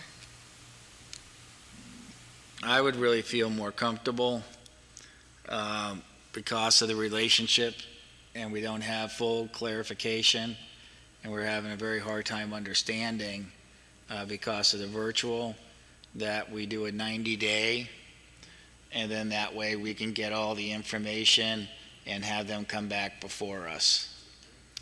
We don't have a motion on the table yet. I don't know if you all agree with that or not, but this is confusing. Nancy. Yes. Ms. Bradley? Yeah, I concur with that. And if we are going to be asking them to come back with the full description, even though that's what we're looking at now, because I think we asked the question before about a full accounting of the relationship, so it's still not enough to satisfy all the questions that we have. But I would also, since they mentioned that they were pursuing accreditation with ACICS for their school in Spain, that be a part of this. How is that going to factor in? Because a branch campus, when you're looking at things such as accreditation, has a very special meaning. And so we need to understand what the idea is. That's an excellent point. In addition to, if they're in process, we would like to see all the correspondence from ACICS for the school in Spain. By them adding a branch campus now, they would have to stop the process and start all over. Yeah. So I agree with that. So if you're all in agreement, Jana, Dr. Kitchen? Mr. Chairman, they waived their right back in July. Can this just be a repeated thing of waiving the right until we get it right? They can either waive it again, or one of the commission members can make a motion for a licensure delay and if you all agree, vote on it and bring it back at the next meeting. Let's go with licensure delay. I echo what our attorney said. She said it so eloquently, and that would be my motion. I echo her echo. Motion by Second. Dr. Mato, second by Dr. Kitchen for a licensure delay. Discussion, hearing none. All those in favor signify by saying aye. Aye. Aye. Opposed? Motion carries. Okay, thank you. Thank you. Number 2, Lucelle University, Miami.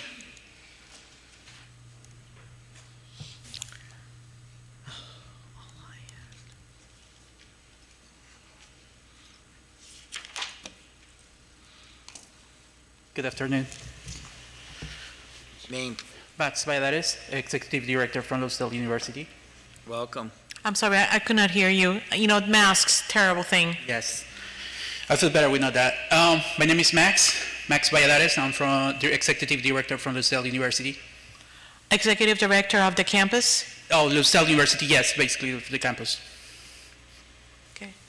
Is this campus part of another campus? No, sir.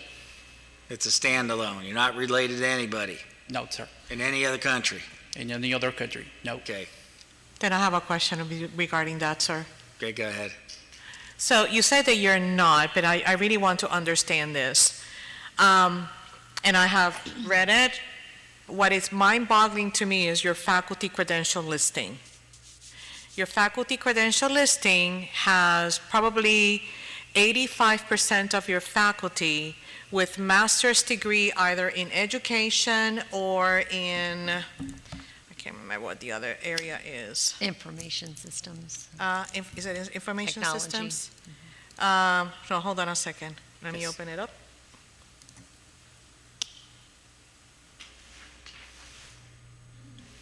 It's in education or in research and teaching from Universidad Tecnológica de El Salvador. Why do you have about 85% of your faculty coming from that university? The reason is because our founders, the family Lucelle, has been founders for that university too in El Salvador. That university has more than 40 years in academic service. They develop a series of programs on master degrees for teaching, education, and research. And that's why it's our primary focus for our faculty. 85% of your faculty comes from El Salvador? At the beginning, it will be in that way. You know, we're just starting. We are looking to offer affordable costs for the students. So they are not located in El Salvador, not all of them. Mostly of them, yes, they are. But they has been student in that university. Well, I have to say, it's concerning to me because even when I read the credentials, the faculty credentials, it's almost like a cut and paste of their degrees. And some of them, they really, I mean, literally, it's like cut and paste with a master's first, you know, the same degree, and then the other degree with the university as well. So I have to say to you, honestly, you know, I am concerned about your faculty listing. Okay. I'm concerned about where they're coming from. I'm concerned with the information that you have provided to the institution. It's just way too coincidental, sir. Okay. Okay. Are you part of any other, I'll ask the question again. Are you part of any other university? No, sir. Okay, so on one of the financial statements, the financial statements are done in Spanish, and I think there's an English version. It's translated there, yes. Okay.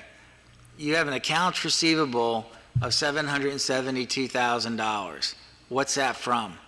I believe it's a Montalban statement. Yes. So to be honest with you, I don't have that information right now, but I can send it to you as Who soon are as they? possible. They are the holding of the family holding. It's a corporation created by the family Lucel to handle their investments there in El Salvador. Okay. In Salvador. Yes, ma'am. Okay, there's a connection there with El Salvador. Okay. Are they still there after yesterday? I hope everything turned out well for them yesterday. Yeah. I'm referring to the hurricane that hit. Can I ask another question, sir? Thank you. So your catalog states that your programs are only going to be offered in Spanish. Yes, ma'am. Okay. The applications for non-traditional delivery state the students are going to receive orientation in either English or Spanish. In Spanish. Okay, why does your application for non-traditional delivery states the students are going to get orientation in English? It has to be a mistake in the redaction. We're going to review it and change it. Okay, so I don't know what list we're making, but they need to be resubmitted. And clarification on the orientation and clarification that the programs are indeed are going to be offered only in Spanish.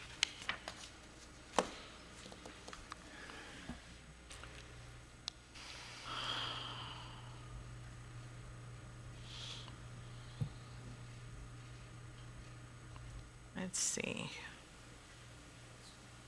And are you going to advertise to the people in the state of Florida? Yes, sir. And this group has no other school anywhere else? I'm sorry, second? This group has no other school anywhere else? Basically, don't.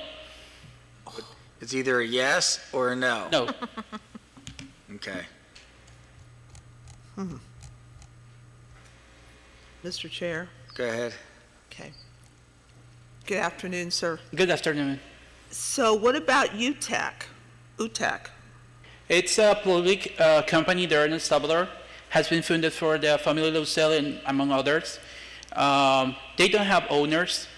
It's composed basically for two boards. One is the board, academic board, and the other one is the trustee board. In fact, our family Lucel is part of the trustee board, but they are not owners of that institution. Right. Well, it says the founders of Lucel University are also the founders of UTEC, which started operations, this is from the business plan, in 1981, and is the largest private university in El Salvador. So you're saying that the family were the founders, but they're not affiliated? They are related, but no owners of that institution. Well, then there's some other connection that's not ownership. The reason is because Mr. Lucel Sr., he was looking a way to help to develop our country. And he knows that education is one of those ways to help us. That's why he has been spending basically all his life in educational services. Mm-hmm. And that's why he founded Universidad Tecnológica de El Salvador, and he remained there up to today. Well, I understand that, but you're saying there's no connection. To us, we may say ownership, but if there's another connection, that's what we're trying to find out. Ms. Bradley, that's where the faculty is coming. Is that school going to provide any support, anything to this school? We have a service agreement. They will provide us with technical support at the beginning of the operations and academic support, no more than that. That agreement is on the application that we submit at the beginning. And obviously your faculty, because 85% of the faculty as presented to us is coming from that institution. But we're going higher than directly. We get advice from them about who people reach the requirements. according to the law. But their relationship is directly with us, Losell University here in Miami, in Florida. Okay, so let me ask the question again, and you can change your answer. Are you related to any other university outside of the United States? So, I don't like these masks either. So let me just specifically respond legally to the answer to the question. I'm Nate Adams from Holland and Knight. I hope all of you are doing well this afternoon. What he is saying is that there is not a corporate relationship between the two, and there is not. The entity in El Salvador, his point is it's a not-for-profit entity. It's not owned by anybody. It has two different boards, and what the board, for example, the Board of Trustees is a 18-member board in El Salvador. The Board of Directors is a 10-member board. So of the 18 members of UTEC, there are 3 who are on the board of the El Salvadoran entity who are also owners, directly or indirectly, of this entity. So to that extent, there's a connection. There's a connection in the sense that there's 3 directors who are also on that other board. But in terms of the relationship between the two entities, it's governed by an arm's length transaction contract, which essentially says that there are services that they're going to provide this entity, whether they be, whatever they might be. But in terms of ownership by one institution of the other, or the question whether one is a branch of the other, that is not the case. I think legally that's what he's trying to say. So the money you collect from students, will it stay in Florida? Yes, sir. Or go back to El Salvador? No, it will remain here. The intention of the family Losell is actually bring more capital to Florida to invest here. So the university is one of the first steps. They already have another investment here, a real estate investment and some stock market. So Okay, so for a year from now, when you're back up in front of us, and it shows 0 students from Florida, we're going to have a discussion. I'm more than glad to have it. Okay? The only contingency I would ask for is just, and council said it, the arm's length transaction, just a chart of the relationships and the board members and stuff like that. Perfect, thank you. Okay? I voiced my concern with the faculty. It's just too coincidental that faculty actually have the same degrees listed the same way. Honestly, Mr. Chair, You couldn't find any faculty from the United States? Actually, I am a member of the faculty too, and living here in the United States. But yeah, of course, we can diversify that. That's not a problem. In addition to that, as far as Janet is concerned, Mr. Chair, they have to also resubmit their program outlines, and they need to delete Introduction to Principles of Engineering as a general education course, and also delete Professional Ethics as a general education course. Okay. So for your bachelor programs, you need to resubmit your program outlines, meeting the requirements of Gen Ed's, deleting those courses. Yes, thank you so much. And your library resources, who's that with? It's with Learn. And what was your total contract price with Learn? I'm sorry, say again? What was your total, how much did you pay Learn? Right now it's the bill, I can't recall the exactly number right now. It's around 3,000, I believe, but I can send it to you as soon as I can. Yes, please use that as a contingency and check with Learn to see if that is enough support for master's and baccalaureate programs. I thought it was in here, but maybe it was the other school.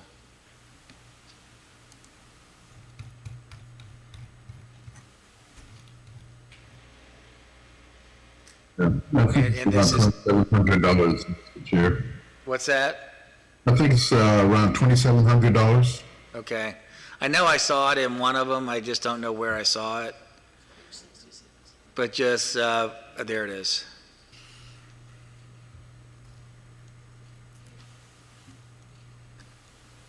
Okay, just double check with the Learn to make sure this is the package that they support for masters and also business programs. And then again, just with the org chart or the chart, make sure you show that it's an arm's length, Yes, sir. okay? Yes, sir. Okay, Chair will entertain a motion.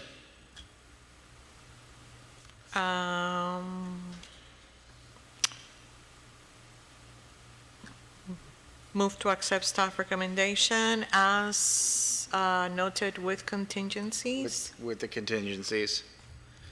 So, motion by Dr. Matos, Second? second by Ms. Mulheron. Discussion. Hearing none, all those in favor signify by saying aye. Aye. Opposed? Motion carries. Thank you so much. I just want to say thank you to Mr. Cheng, who was our analyst, and everybody of you guys, commissioners. Thank you so much for your work. Okay. Just remember, a year from now. Okay. Good luck. Thank you so much. Number 3, Miami Business Technological University, Doral. What do we have, all the attorneys today cleaning the podiums? I like it. They're making money today, Mr. Chair. Good afternoon to all of you, okay? Good afternoon. I'm here my name is Olmedo Farfan, and I'm here in behalf of MBTU, Miami Business and Technological University. So, Welcome. Thank you. My name is Carlos Carrera. I'm also here representing Miami Business Technological University. Okay. Are you related to any other university or school outside the United States? no, the only relationship is that the owner, the president of of MBTU owns a university in Ecuador, but that's the only relationship, being honest and, being very transparent. So, the two schools have no relationships? No relationship. The only, Nothing. none. The only thing that, initially was given was the support, the transfer of knowledge, but then nothing else, nor legally, nor financially binding, Okay, so all the tuition revenue you collect from students will stay in Miami? Will stay in Miami. Also, the faculty lives in Florida. We are not using any other faculty from Ecuador or nothing. Okay. Let me recheck that.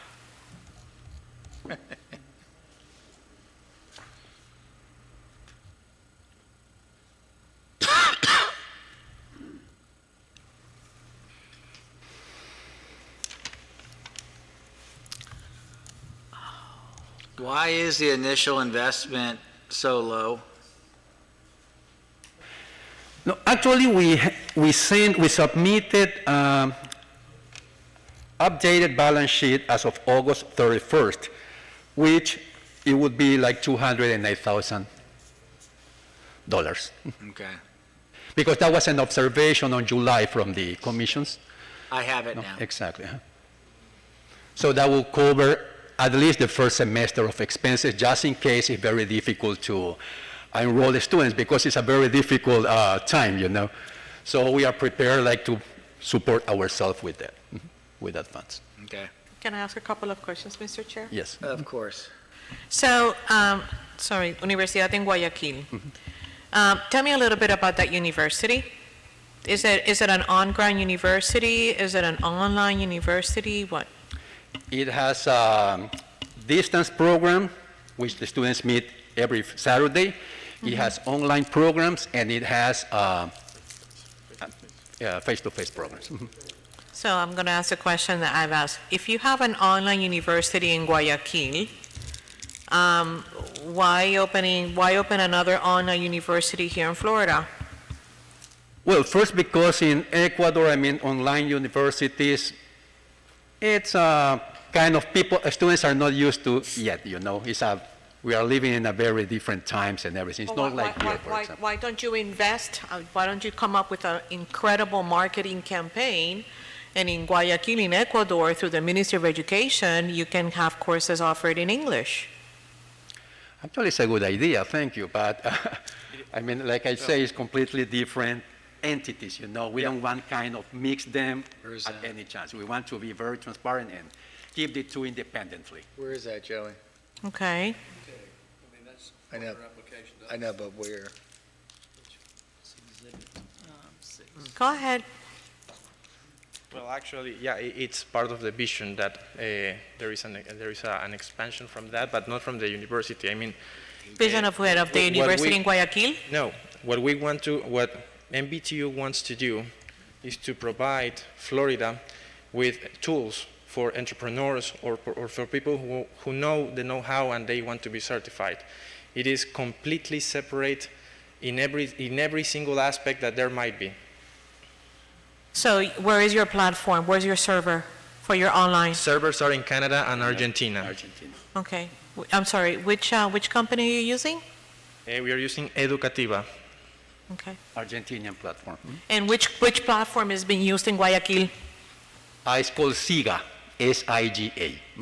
For online delivery? Online. Exactly. SIGA and EVU, which are, they have been done there, you know, in the university.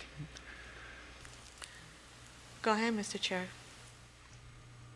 Okay, on exhibit, I think it's 5. It's on page 49, exhibit 6. Little, On the summary sheet? yeah, page 49. First question, does UTEG own MBTU? This statement will answer potential questions about the line of credit. MBTU and UTEG are two independent universities that share common ownership. Each institution will be governed accordingly to the laws of the country they are located. What support will UTEG be providing to MBTU? Financial, faculty, other. UTEG will give MTU financial, faculty, technological support. MBTU. The financial support will be through a credit line, and the faculty and technology support will be with the know-how. Will UTEG students be enrolled in MBTU or vice versa? Students will not be enrolled in both universities. Each university will manage their own programs and recruit their own students according to the laws of each country. Will UTEG faculty teach MBTU courses? No, but MBTU will have its own faculty in Miami. There's some contradictions here. Would you eventually want to sign an articulation agreement between this university and the university in Guayaquil? Not at all. No agreement, I mean, no, actually, like I said, being completely different. I mean, there won't be any double degrees, nothing at all in academics, yeah. No possibility of drawing a transfer articulation agreement between the university in Guayaquil and this one? No. Okay, like I told the other school, 1 year from now, you're showing 0 Florida students, and all your students are coming from outside the United States, then it's going to be a totally different discussion. Mr. Chairman, I know that sometimes it's normal to have doubts, but this time, please trust us. I mean, we are here. I mean, I have been an academician for so many years. I live in Florida. I attended schools here. I know how rigid is the system. You have a what here? I have lived here, you know, for so many years, and I attended school here. Did you say you have a chain of schools here? No, no. No, don't say that. I think it's the math. No, yes, I'm sorry. Please, I just want to assure you that we will work with completely honest, very honestly, maintaining a very rigid academic education. We will offer a quality service. Please trust us. I mean, I know sometimes education can be misled, but this is not the case of us. I mean, we are here to operate in Florida with Florida people, help to create jobs here. That's why I said our faculty will be from here. It's not like other places that they try to hire from the countries. No, is from there. We have already contacted. I have my former professors who will be helping us from FIU, from FAU, from MDC.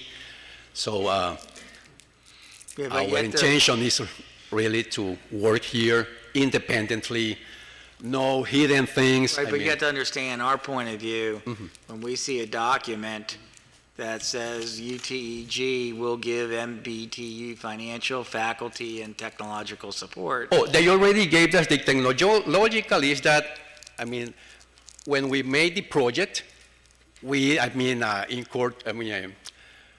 requested their help, okay?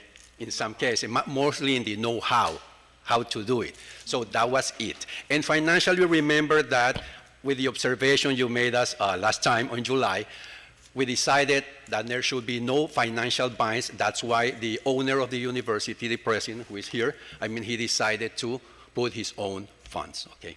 So there will be no ties at all with MBT, with UTEC in Ecuador. So, See, from our point of view, okay, it's better if you're a foreign university is to make this a branch instead of an independent operation. Because then you're tied to a university abroad and you're just not selling American degrees.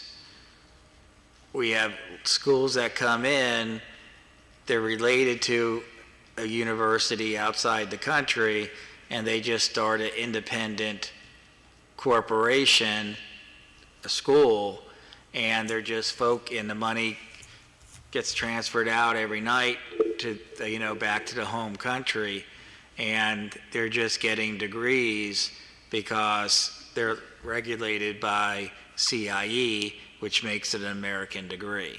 So it is better to be a branch or part of a foreign university than opening independently. Now, if you're going to have zero separation with that university, that's okay. Okay, so I'm taking you at your word. You said trust you. Trust, yeah. Please Okay, trust us. Mhm. and we'll see in 1 year if this does pass, if you kept your word. Thanks a lot, I have a couple of contingencies. Right, there's more questions. Yeah, I got a couple of Yes, sure. contingencies since we're having a conversation. Mhm. In your catalog, you're listing several images. Are those students from your university in Guayaquil?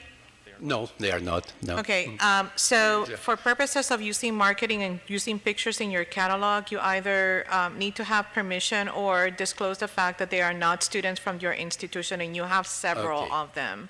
So you need to have that clear in the Okay, thanks. catalog so that it doesn't become a misleading document. Also, in your course descriptions, you're not listing, neither in your program outlines or your course descriptions, you're listing prerequisites. You actually need to list prerequisites in your catalog, so that's going to be added. You're going to get a nice list, okay? All right. And then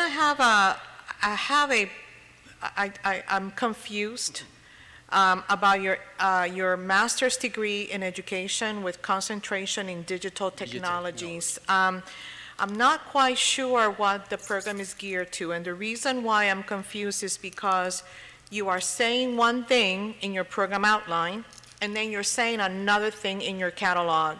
So I'm going to add as a contingency that you resubmit that program outline. Perfect. Very specific, on the objective of the program. All It right. is not clear All right. at all. Okay. So they may ask, some of us to take a look at it. I tell you, it's just not Not clear. clear. The objective is not clear, the description is not clear. Then when you go to the courses don't match with your course program description and your end of program student learning outcomes, okay? Okay, that's for the education one, yes? For Yes, your okay. master's in education education. with a concentration in digital technology, okay?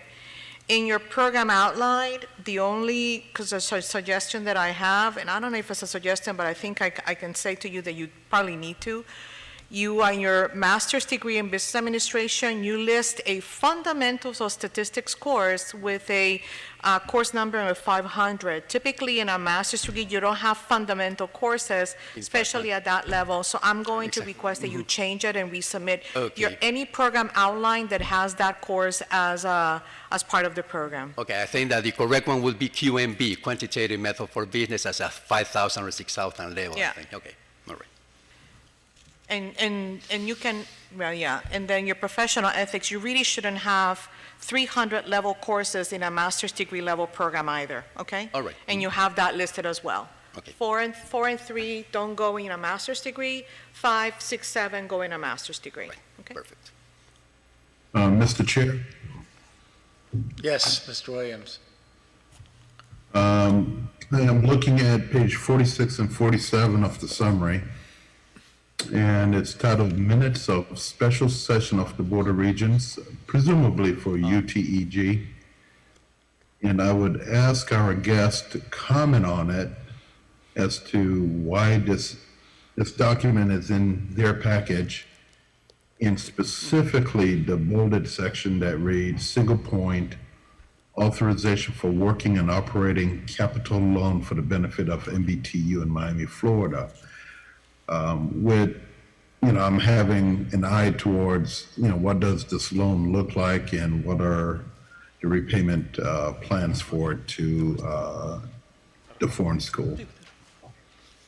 Well, actually, now in response to the Commission's observations on July, we decided to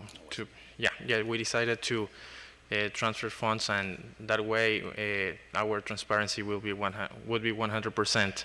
So that Board of Regents was installed in response to trying to provide that transparency, which came wrong, and now we're trying to make amends. In other words, they are the own funds of the owner, no? He's here present, so he can confirm that. Yeah. There was no necessary at all to use funds from the university. It was more kind of giving transparency to any procedure or operation, financial operation, especially mainly in Ecuador, okay? To see where those funds would go out, to another country sometimes, our laws are kind of very, very confusing. So it was more an act of giving transparency to the operation. But then the owner decided, okay, there's not necessary, I will provide my own funds, no? And that's why the transfer was made to the bank in order to cover the initial expenses the first semester. And he will be providing more and more as it is necessary.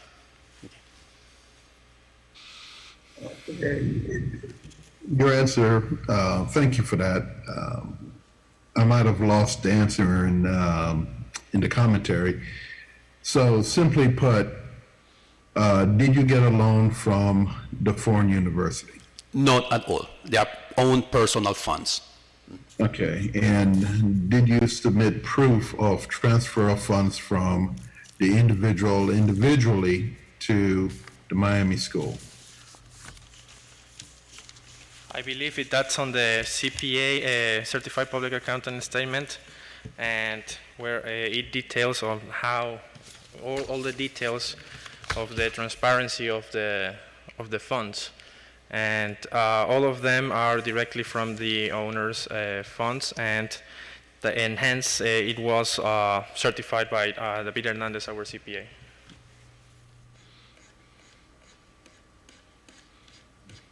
And so the purpose of the document is to show that initially it was going to be funded by and through a loan with the school, and you decide to change that, but you wanted to disclose the initial thought. That is correct. Thank you, Mr. Chair. You're welcome. Thanks.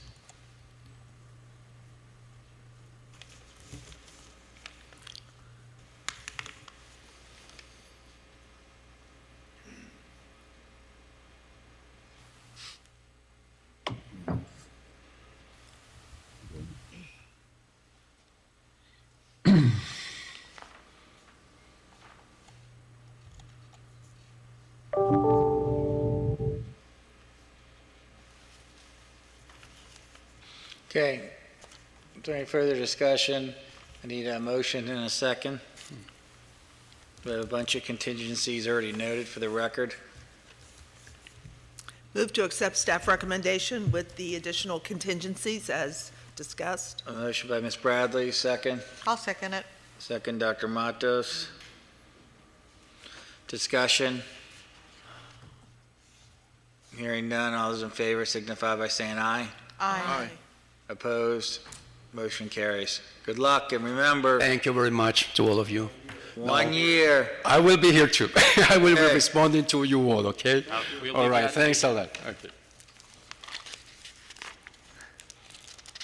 I really hate to do this, but can we take a 5-minute recess, please? Sure. Must have been that iced tea.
Okay, number 4, Pulse Radiology Institute, St. Augustine.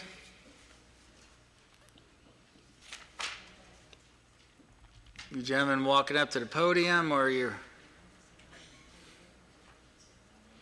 Good afternoon. My name is Neil Huber, owner of Pulse Radiology Institute in St. Augustine. I want to thank everyone for the invite to the commission meeting this year. Thank you. Chris Giorgetti from Santoro and Giorgetti Consulting. Welcome. Thank you. Are you related to any university outside the United States? No. Okay, thank you. Just want to make that clear. Emphatically no. Mr. Chairman, did I hear the word Santori Yes, sir.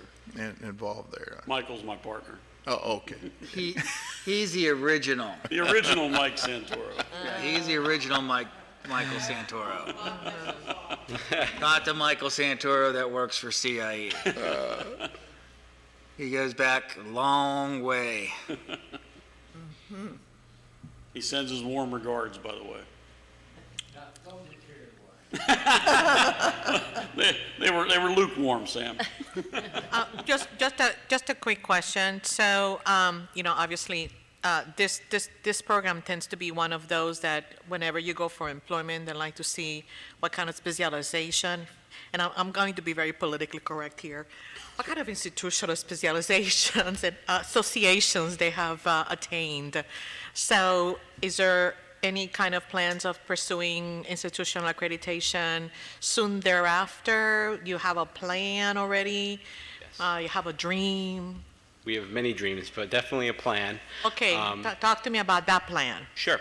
So once we hopefully receive our provisional license from the CIE, we're going to be setting up and submitting to earn our ARMRIT accreditation for that first year, right?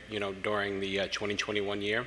And then upon review next year, we're going to be trying to seek DIAC accreditation, which we're then going to be taking the MRI course and making it an ARRT primary pathway for education. So that's sort of the long-term plan for this. Okay, so are you planning on accepting students prior to that wonderful plan, or are you going to at least get the process going and then accept your first cohort? Gotcha. Yeah, no, great question. So we're going to be starting, once we receive the written CIE approval, hopefully, we're going to be starting the process to gain that accreditation with ARMRIT immediately. And then, in the meantime, we'll be trying to start to gather, a first class of cohort. Okay, so the answer to my question, if I'm kind of like hearing you, is that you're going to accept cohort whilst you are pursuing accreditation? Yes. So maybe I can ask you to submit to the commission your disclosure? Sure. Specifically to this program because of the, those accreditation standards so that we can have it on file, okay? Sure, absolutely. Okay. My turn. How much cash do you have in your school right now? Right now, cash on hand is $96,425. And when did that go in? That went in about 3 weeks ago or so, and we're prepared to have our gap compilation updated for Yes, submission. please. Because right now you're only showing security deposits of $7,344 and deferred organizational cost net of accumulated depreciation of $39,000. This doesn't show me what equipment do you already have? Right. So right now we have our lease, we have our Canvas LMS system, and we're pretty much ready to go. But what's that? Yeah, and the Learn subscription, the Learn librarian services. Okay, please, as a contingency, an updated financial, and have your accountant list out equipment, list out cash, and list out everything else, please. Absolutely. Mr. Commissioner, we did submit the bank statement and other things Mr. Bowman requested, so those were submitted. But we'll get the But still, financial the statement. still the bank statement Right. won't. When you have a new school and you're looking at what they have, an imaging program, you want to, for example, you want to see what equipment they have on hand already. And this shows me nothing. So it's all netted out. So more information you give, the better it is, the easier it is. It's easier for all the commissioners. So, okay, Ms. Bradley. Yes. Good afternoon, gentlemen. Hello. So I have several questions regarding the program. And I do not have a personal in-depth knowledge of MRI imaging training. Okay? So, Mr. Cressito just referenced equipment. What kind of equipment are you going to have available to the students? Yeah, great question. So in addition to the LMS Canvas platform, we're also going to be having a very precocious training tool as well through Philips Healthcare. It's called the Remote Operation Command Center. And what that's going to allow us to do is to utilize this training software to allow our techs to, each one of our students to take the mouse remotely and be able to scan real live patients before entering a clinical externship. So our goal here is to have our students already prepared or some sort of knowledge going into clinical externship in addition to the educational piece of general ed and other classes.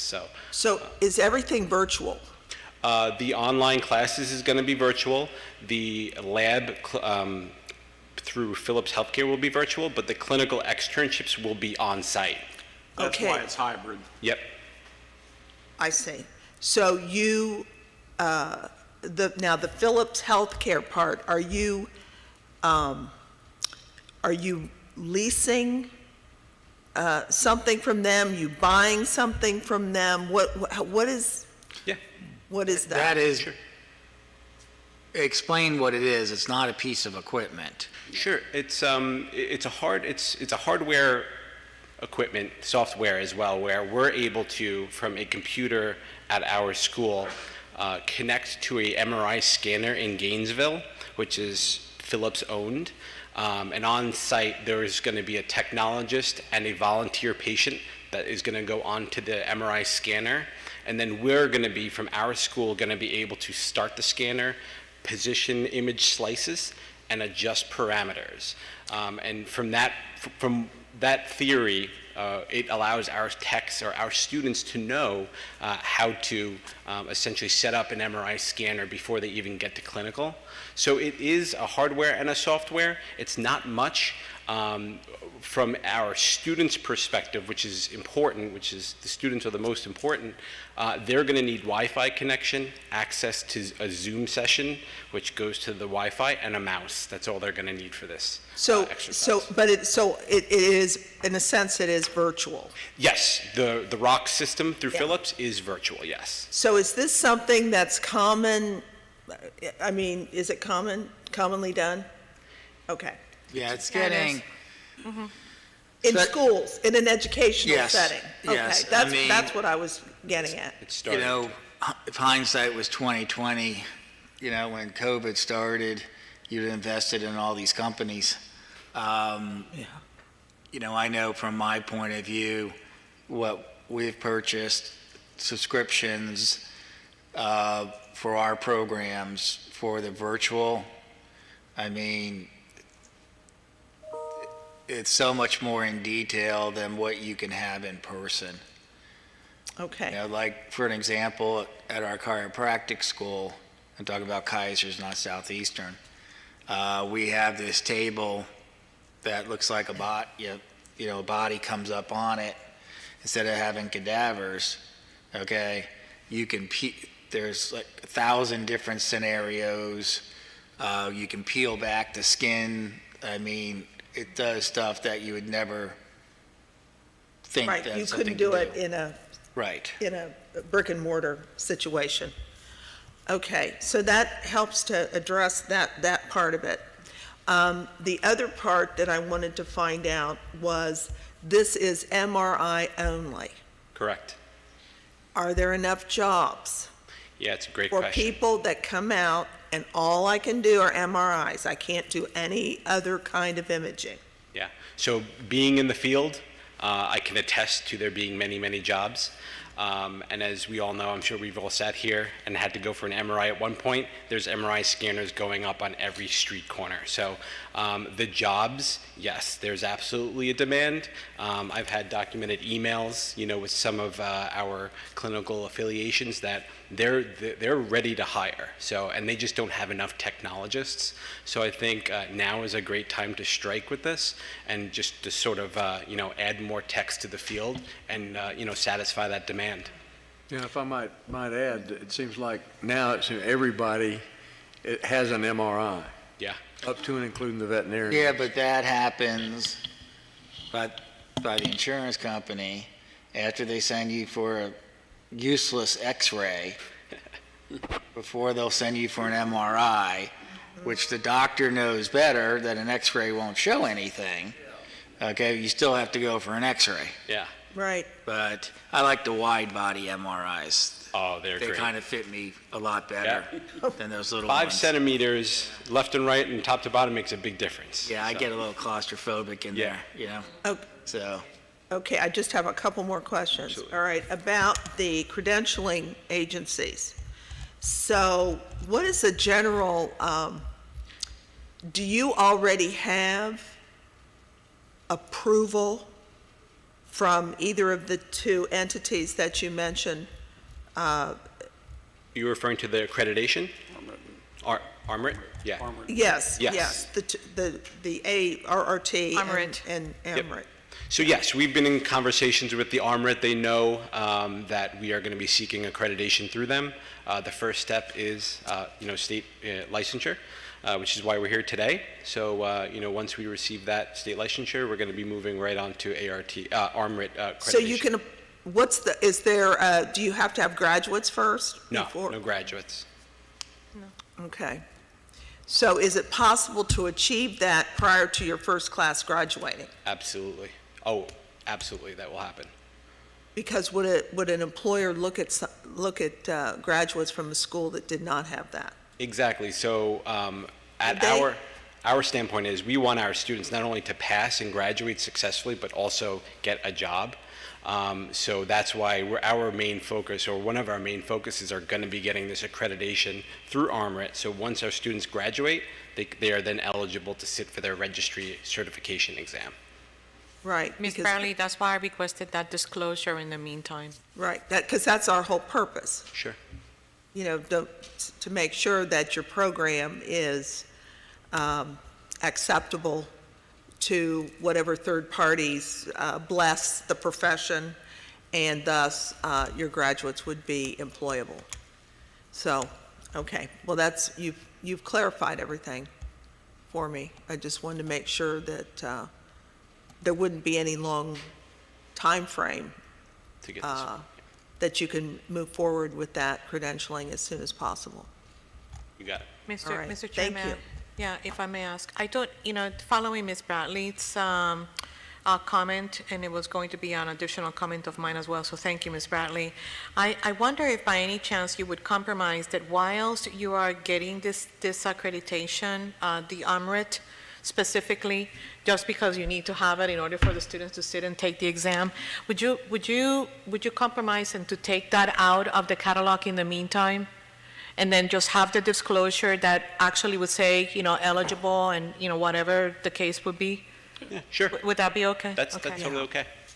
It's just that it can be misleading, and in the world of misleading as well, there's a picture of you in the catalog with two individuals. Are those faculty members, students? Who are they? So that's, it's from I have a training program that I help, tutor some techs, and that's 2 of them that I was tutoring. Okay, so, in the world of marketing, you need to make sure that you're not doing misleading marketing. The first time that I saw it is like, oh, there's already students there. You got a student in an MRI. I like the MRI, but then that picture actually can be misleading. I would suggest that you probably take those out. Sure, Okay. absolutely, yeah. okay, Matt, is that a motion, Dr. Matos? Yeah, Okay. I can make it a motion. Move to accept staff recommendation, Mr. Chair. Thank you, plus the stated contingencies. Yes, sir. Do I have a second? Second. Second by Dr. Kitchen. Any further discussion? Hearing none, all those in favor signify by saying aye. Aye. Opposed? Motion carries. And you're sure you don't have no other locations outside the I'm sure. You got Stephen Powers, one of your instructors. Yes. Does Northeastern have a football team? Well, he's not on it. I think he's 5'7", but he's not on it. I mean, maybe Pulse, the Institute will have a football team one day. You know, we'll see. Okay, thank you. We do want to thank Mr. Bowman for all the guidance and everything that he provided for the institution throughout the process. Yes, he Absolutely. is. Thank you. Thank you all so much. Thank you, everyone. Put your mask back on. Bob, do your job.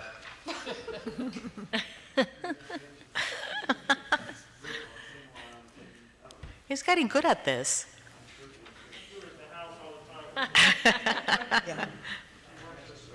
I guarantee you, if your wife's watching right now, she's saying he doesn't do crap around the house. Amazing. Okay, finally, number 5, Universidad Ana G. Mendez Online Campus Orlando is a new school. This includes A, B, and C. I have employment association with the institution, sir. So noted for the record. Hello, good afternoon. I'm Dr. Natalikio. I was here about 30 days ago, I think, and I brought some assistants. Bob Harris, who you all know. We have the Chancellor of Academic Affairs, Dr. Maldonado, our accreditation officer, Licenciado Nieves, and on the phone we have Nicolás Natalicio, who is our VP of Finance, in case there is any questions. I wanted to, first of all, thank the staff and the commissioners for the lengthy review of our application and recommendations that hopefully by this time we have met all the requirements. And I'm here to answer any additional questions that you might have, along with our colleagues here. Is the person connected?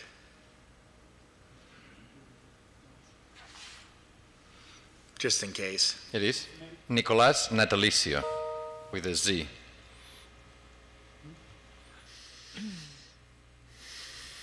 Yeah, all right.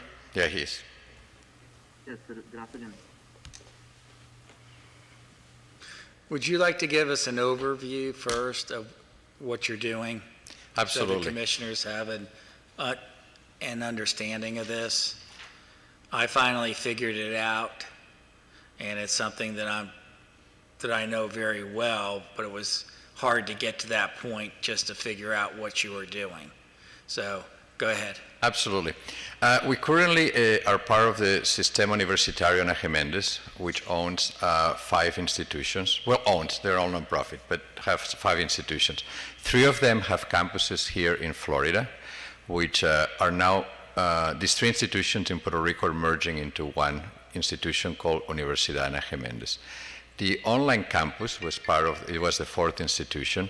That institution now, actually, by the way, we just got approval from the Puerto Rico Commission of Education yesterday that we can change our name to Ana G. Mendez University, which would have made this application a lot easier without the online campus attached to it, probably. So our intention is to move the online campus, now Ana G. Mendez University, to Florida, have the locations here that we already have, and operate in Orlando, in Tampa, and in South Florida, and transition the campuses from the other institutions in Puerto Rico into the Ana G. Mendez Institution in Florida. The reason for that is that when we discuss the current operation of the whole system with the Middle States Commission of Higher Education, they recommended informally that probably if we had a main institution based here in Florida, we'll be able to address and take better care of the students in Florida and to have really a much more hands-on supervision of the operation, et cetera. So that all came along with the merger in Puerto Rico and us moving the Ana G. Mendez University to Orlando to merge those institutions that are here right now. So that's in a nutshell the plan. Okay, so you're going to have the overall institution at the top, then you'll have one group of institutions than the other group of institutions. Yes. Right now we had one system on top, nonprofit, with 4 institutions. Now it's going to be one system on top with 1 institution in Puerto Rico and 1 in the U.S. And the one in the U.S., which is the one we're applying for provisional license today, will operate the 3 campuses in the U.S. plus the online campus. Okay. So, you know.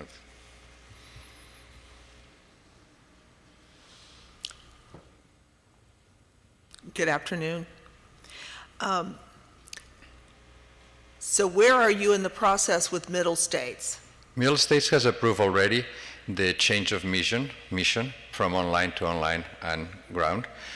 Is waiting until yesterday. We didn't have the change of name from the Puerto Rico because we're still in Puerto Rico, so they didn't have the change of name, so we need to submit it to Middle States, but Middle States is all on board. They already approved everything. They're just waiting for the Florida Commission and the Department of Education at this point. Of course, the Department of Education is waiting for the Florida Commission for me to be, they know everything. We submitted pretty much the same documentation, so they took them a while also to figure out. It's not an easy explanation, but once they figure out, they say, great, Middle States is on board. We have the documents from Middle States. We're just waiting now for Florida. And as soon as you have the information approval from Florida, send us all the documents, and then we'll do our part. Okay. And then I know there's some variation in the program offerings among the campuses. Is that correct? Yes, this is correct. But in the new application, we did an application with all the programs for the campuses. So it is a unified offer right now in the campuses. Unless, and Maldonado can correct me if I made some mistake, no. It's a unified offer for now for all the campuses. Because the main institution, which is Ana Geméndez University, is applying with all these programs to then distribute it among the campuses. Okay. Okay. Even though at a given campus, like say massage therapy, for example, you're offering that at how many campuses? We're offering right now, if I'm not mistaken, in 2 campuses or 1 campus? 3 campuses. 3 campuses. Okay, but the system itself is putting forth the massage therapy program? Yes. Okay. And the other question I had was about the OPE ID. We'll have one OPD ID, which will be the former Universidad Ana Geméndez Online, the new now Ana Geméndez University. The So- OPD ID doesn't change, it stays So the same. all of them Yeah, under one? under one OPID, yeah. Okay, They're all branch campuses, basically, under one OPID number. all right. So, okay, Oh, wait. So the new group won't have a separate OPEID number? The one in the US will be one OPID number. The one in Puerto Rico will have a second OPID number. Okay. Yeah. a different number? In Puerto Rico, yeah. Yes. Because it's A 2 different institutions. number in Puerto Rico? In Puerto Rico. Basically, we have, 3 pages of this? Yeah. And looks very, very complicated, okay? Basically, and I'll take the institution that I'm affiliated with. We have Everglades College, Inc., okay? And this was recommended by Sachs. So 11 years ago, they were acquiring Kaiser University, Everglades College, okay? What Sachs recommended to us at the time is do not merge them, okay? Is to have Everglades College, Inc., the corporate, then you would have Everglades College, Everglades University, and then Kaiser University, and which are 2 distinct institutions, but it all falls under Everglades College, Inc. He explained it much better than Yeah, than the company, anybody else. the big corporate company, and then Right. the 2 sides, Yes. and which I saw a diagram to that Yeah, we did, effect. yeah. But I just wanted to be clear, you have 2 separate OPEIDs. Yes. Right. Who's getting a new one? Nobody, because we had 4 right now. You are, oh, okay, Yeah. so you're The collapsing. three of the ones in Puerto Rico merge into one, which is the surviving one. Okay. And the one here actually does have already its OPID number. All right. That's why it's so- easier for the department for us to go and say, is the same, we're just adding this branch. So campus. really, none of it is really new? No. Okay. At the Got end, then at the end of the year for financials, everything will roll up into one. Okay. Exactly. All right. I mean, it was really hard, difficult going through it. Mm-hmm. Then it was like a aha moment. This looks familiar, okay? And so once you figure that out, we had a few differences, okay? But, like Everglades has a different OPEID number than Kaiser does, but we're all part of the same master corporation, but the main corporation. And that was, again, at the request of the accrediting commission, because we thought merger, and it went the other way. So. Okay, thank you. You're welcome. Thank you. Thank you, you're welcome. Any further discussion? No, I thought they did a great job with the online modality explanation, so I actually don't have any questions this time. Good.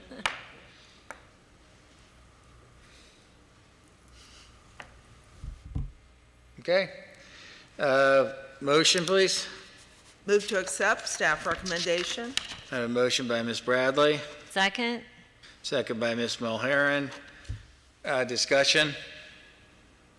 Mr. Williams, did you have any questions? No, Mr. Chair. Okay.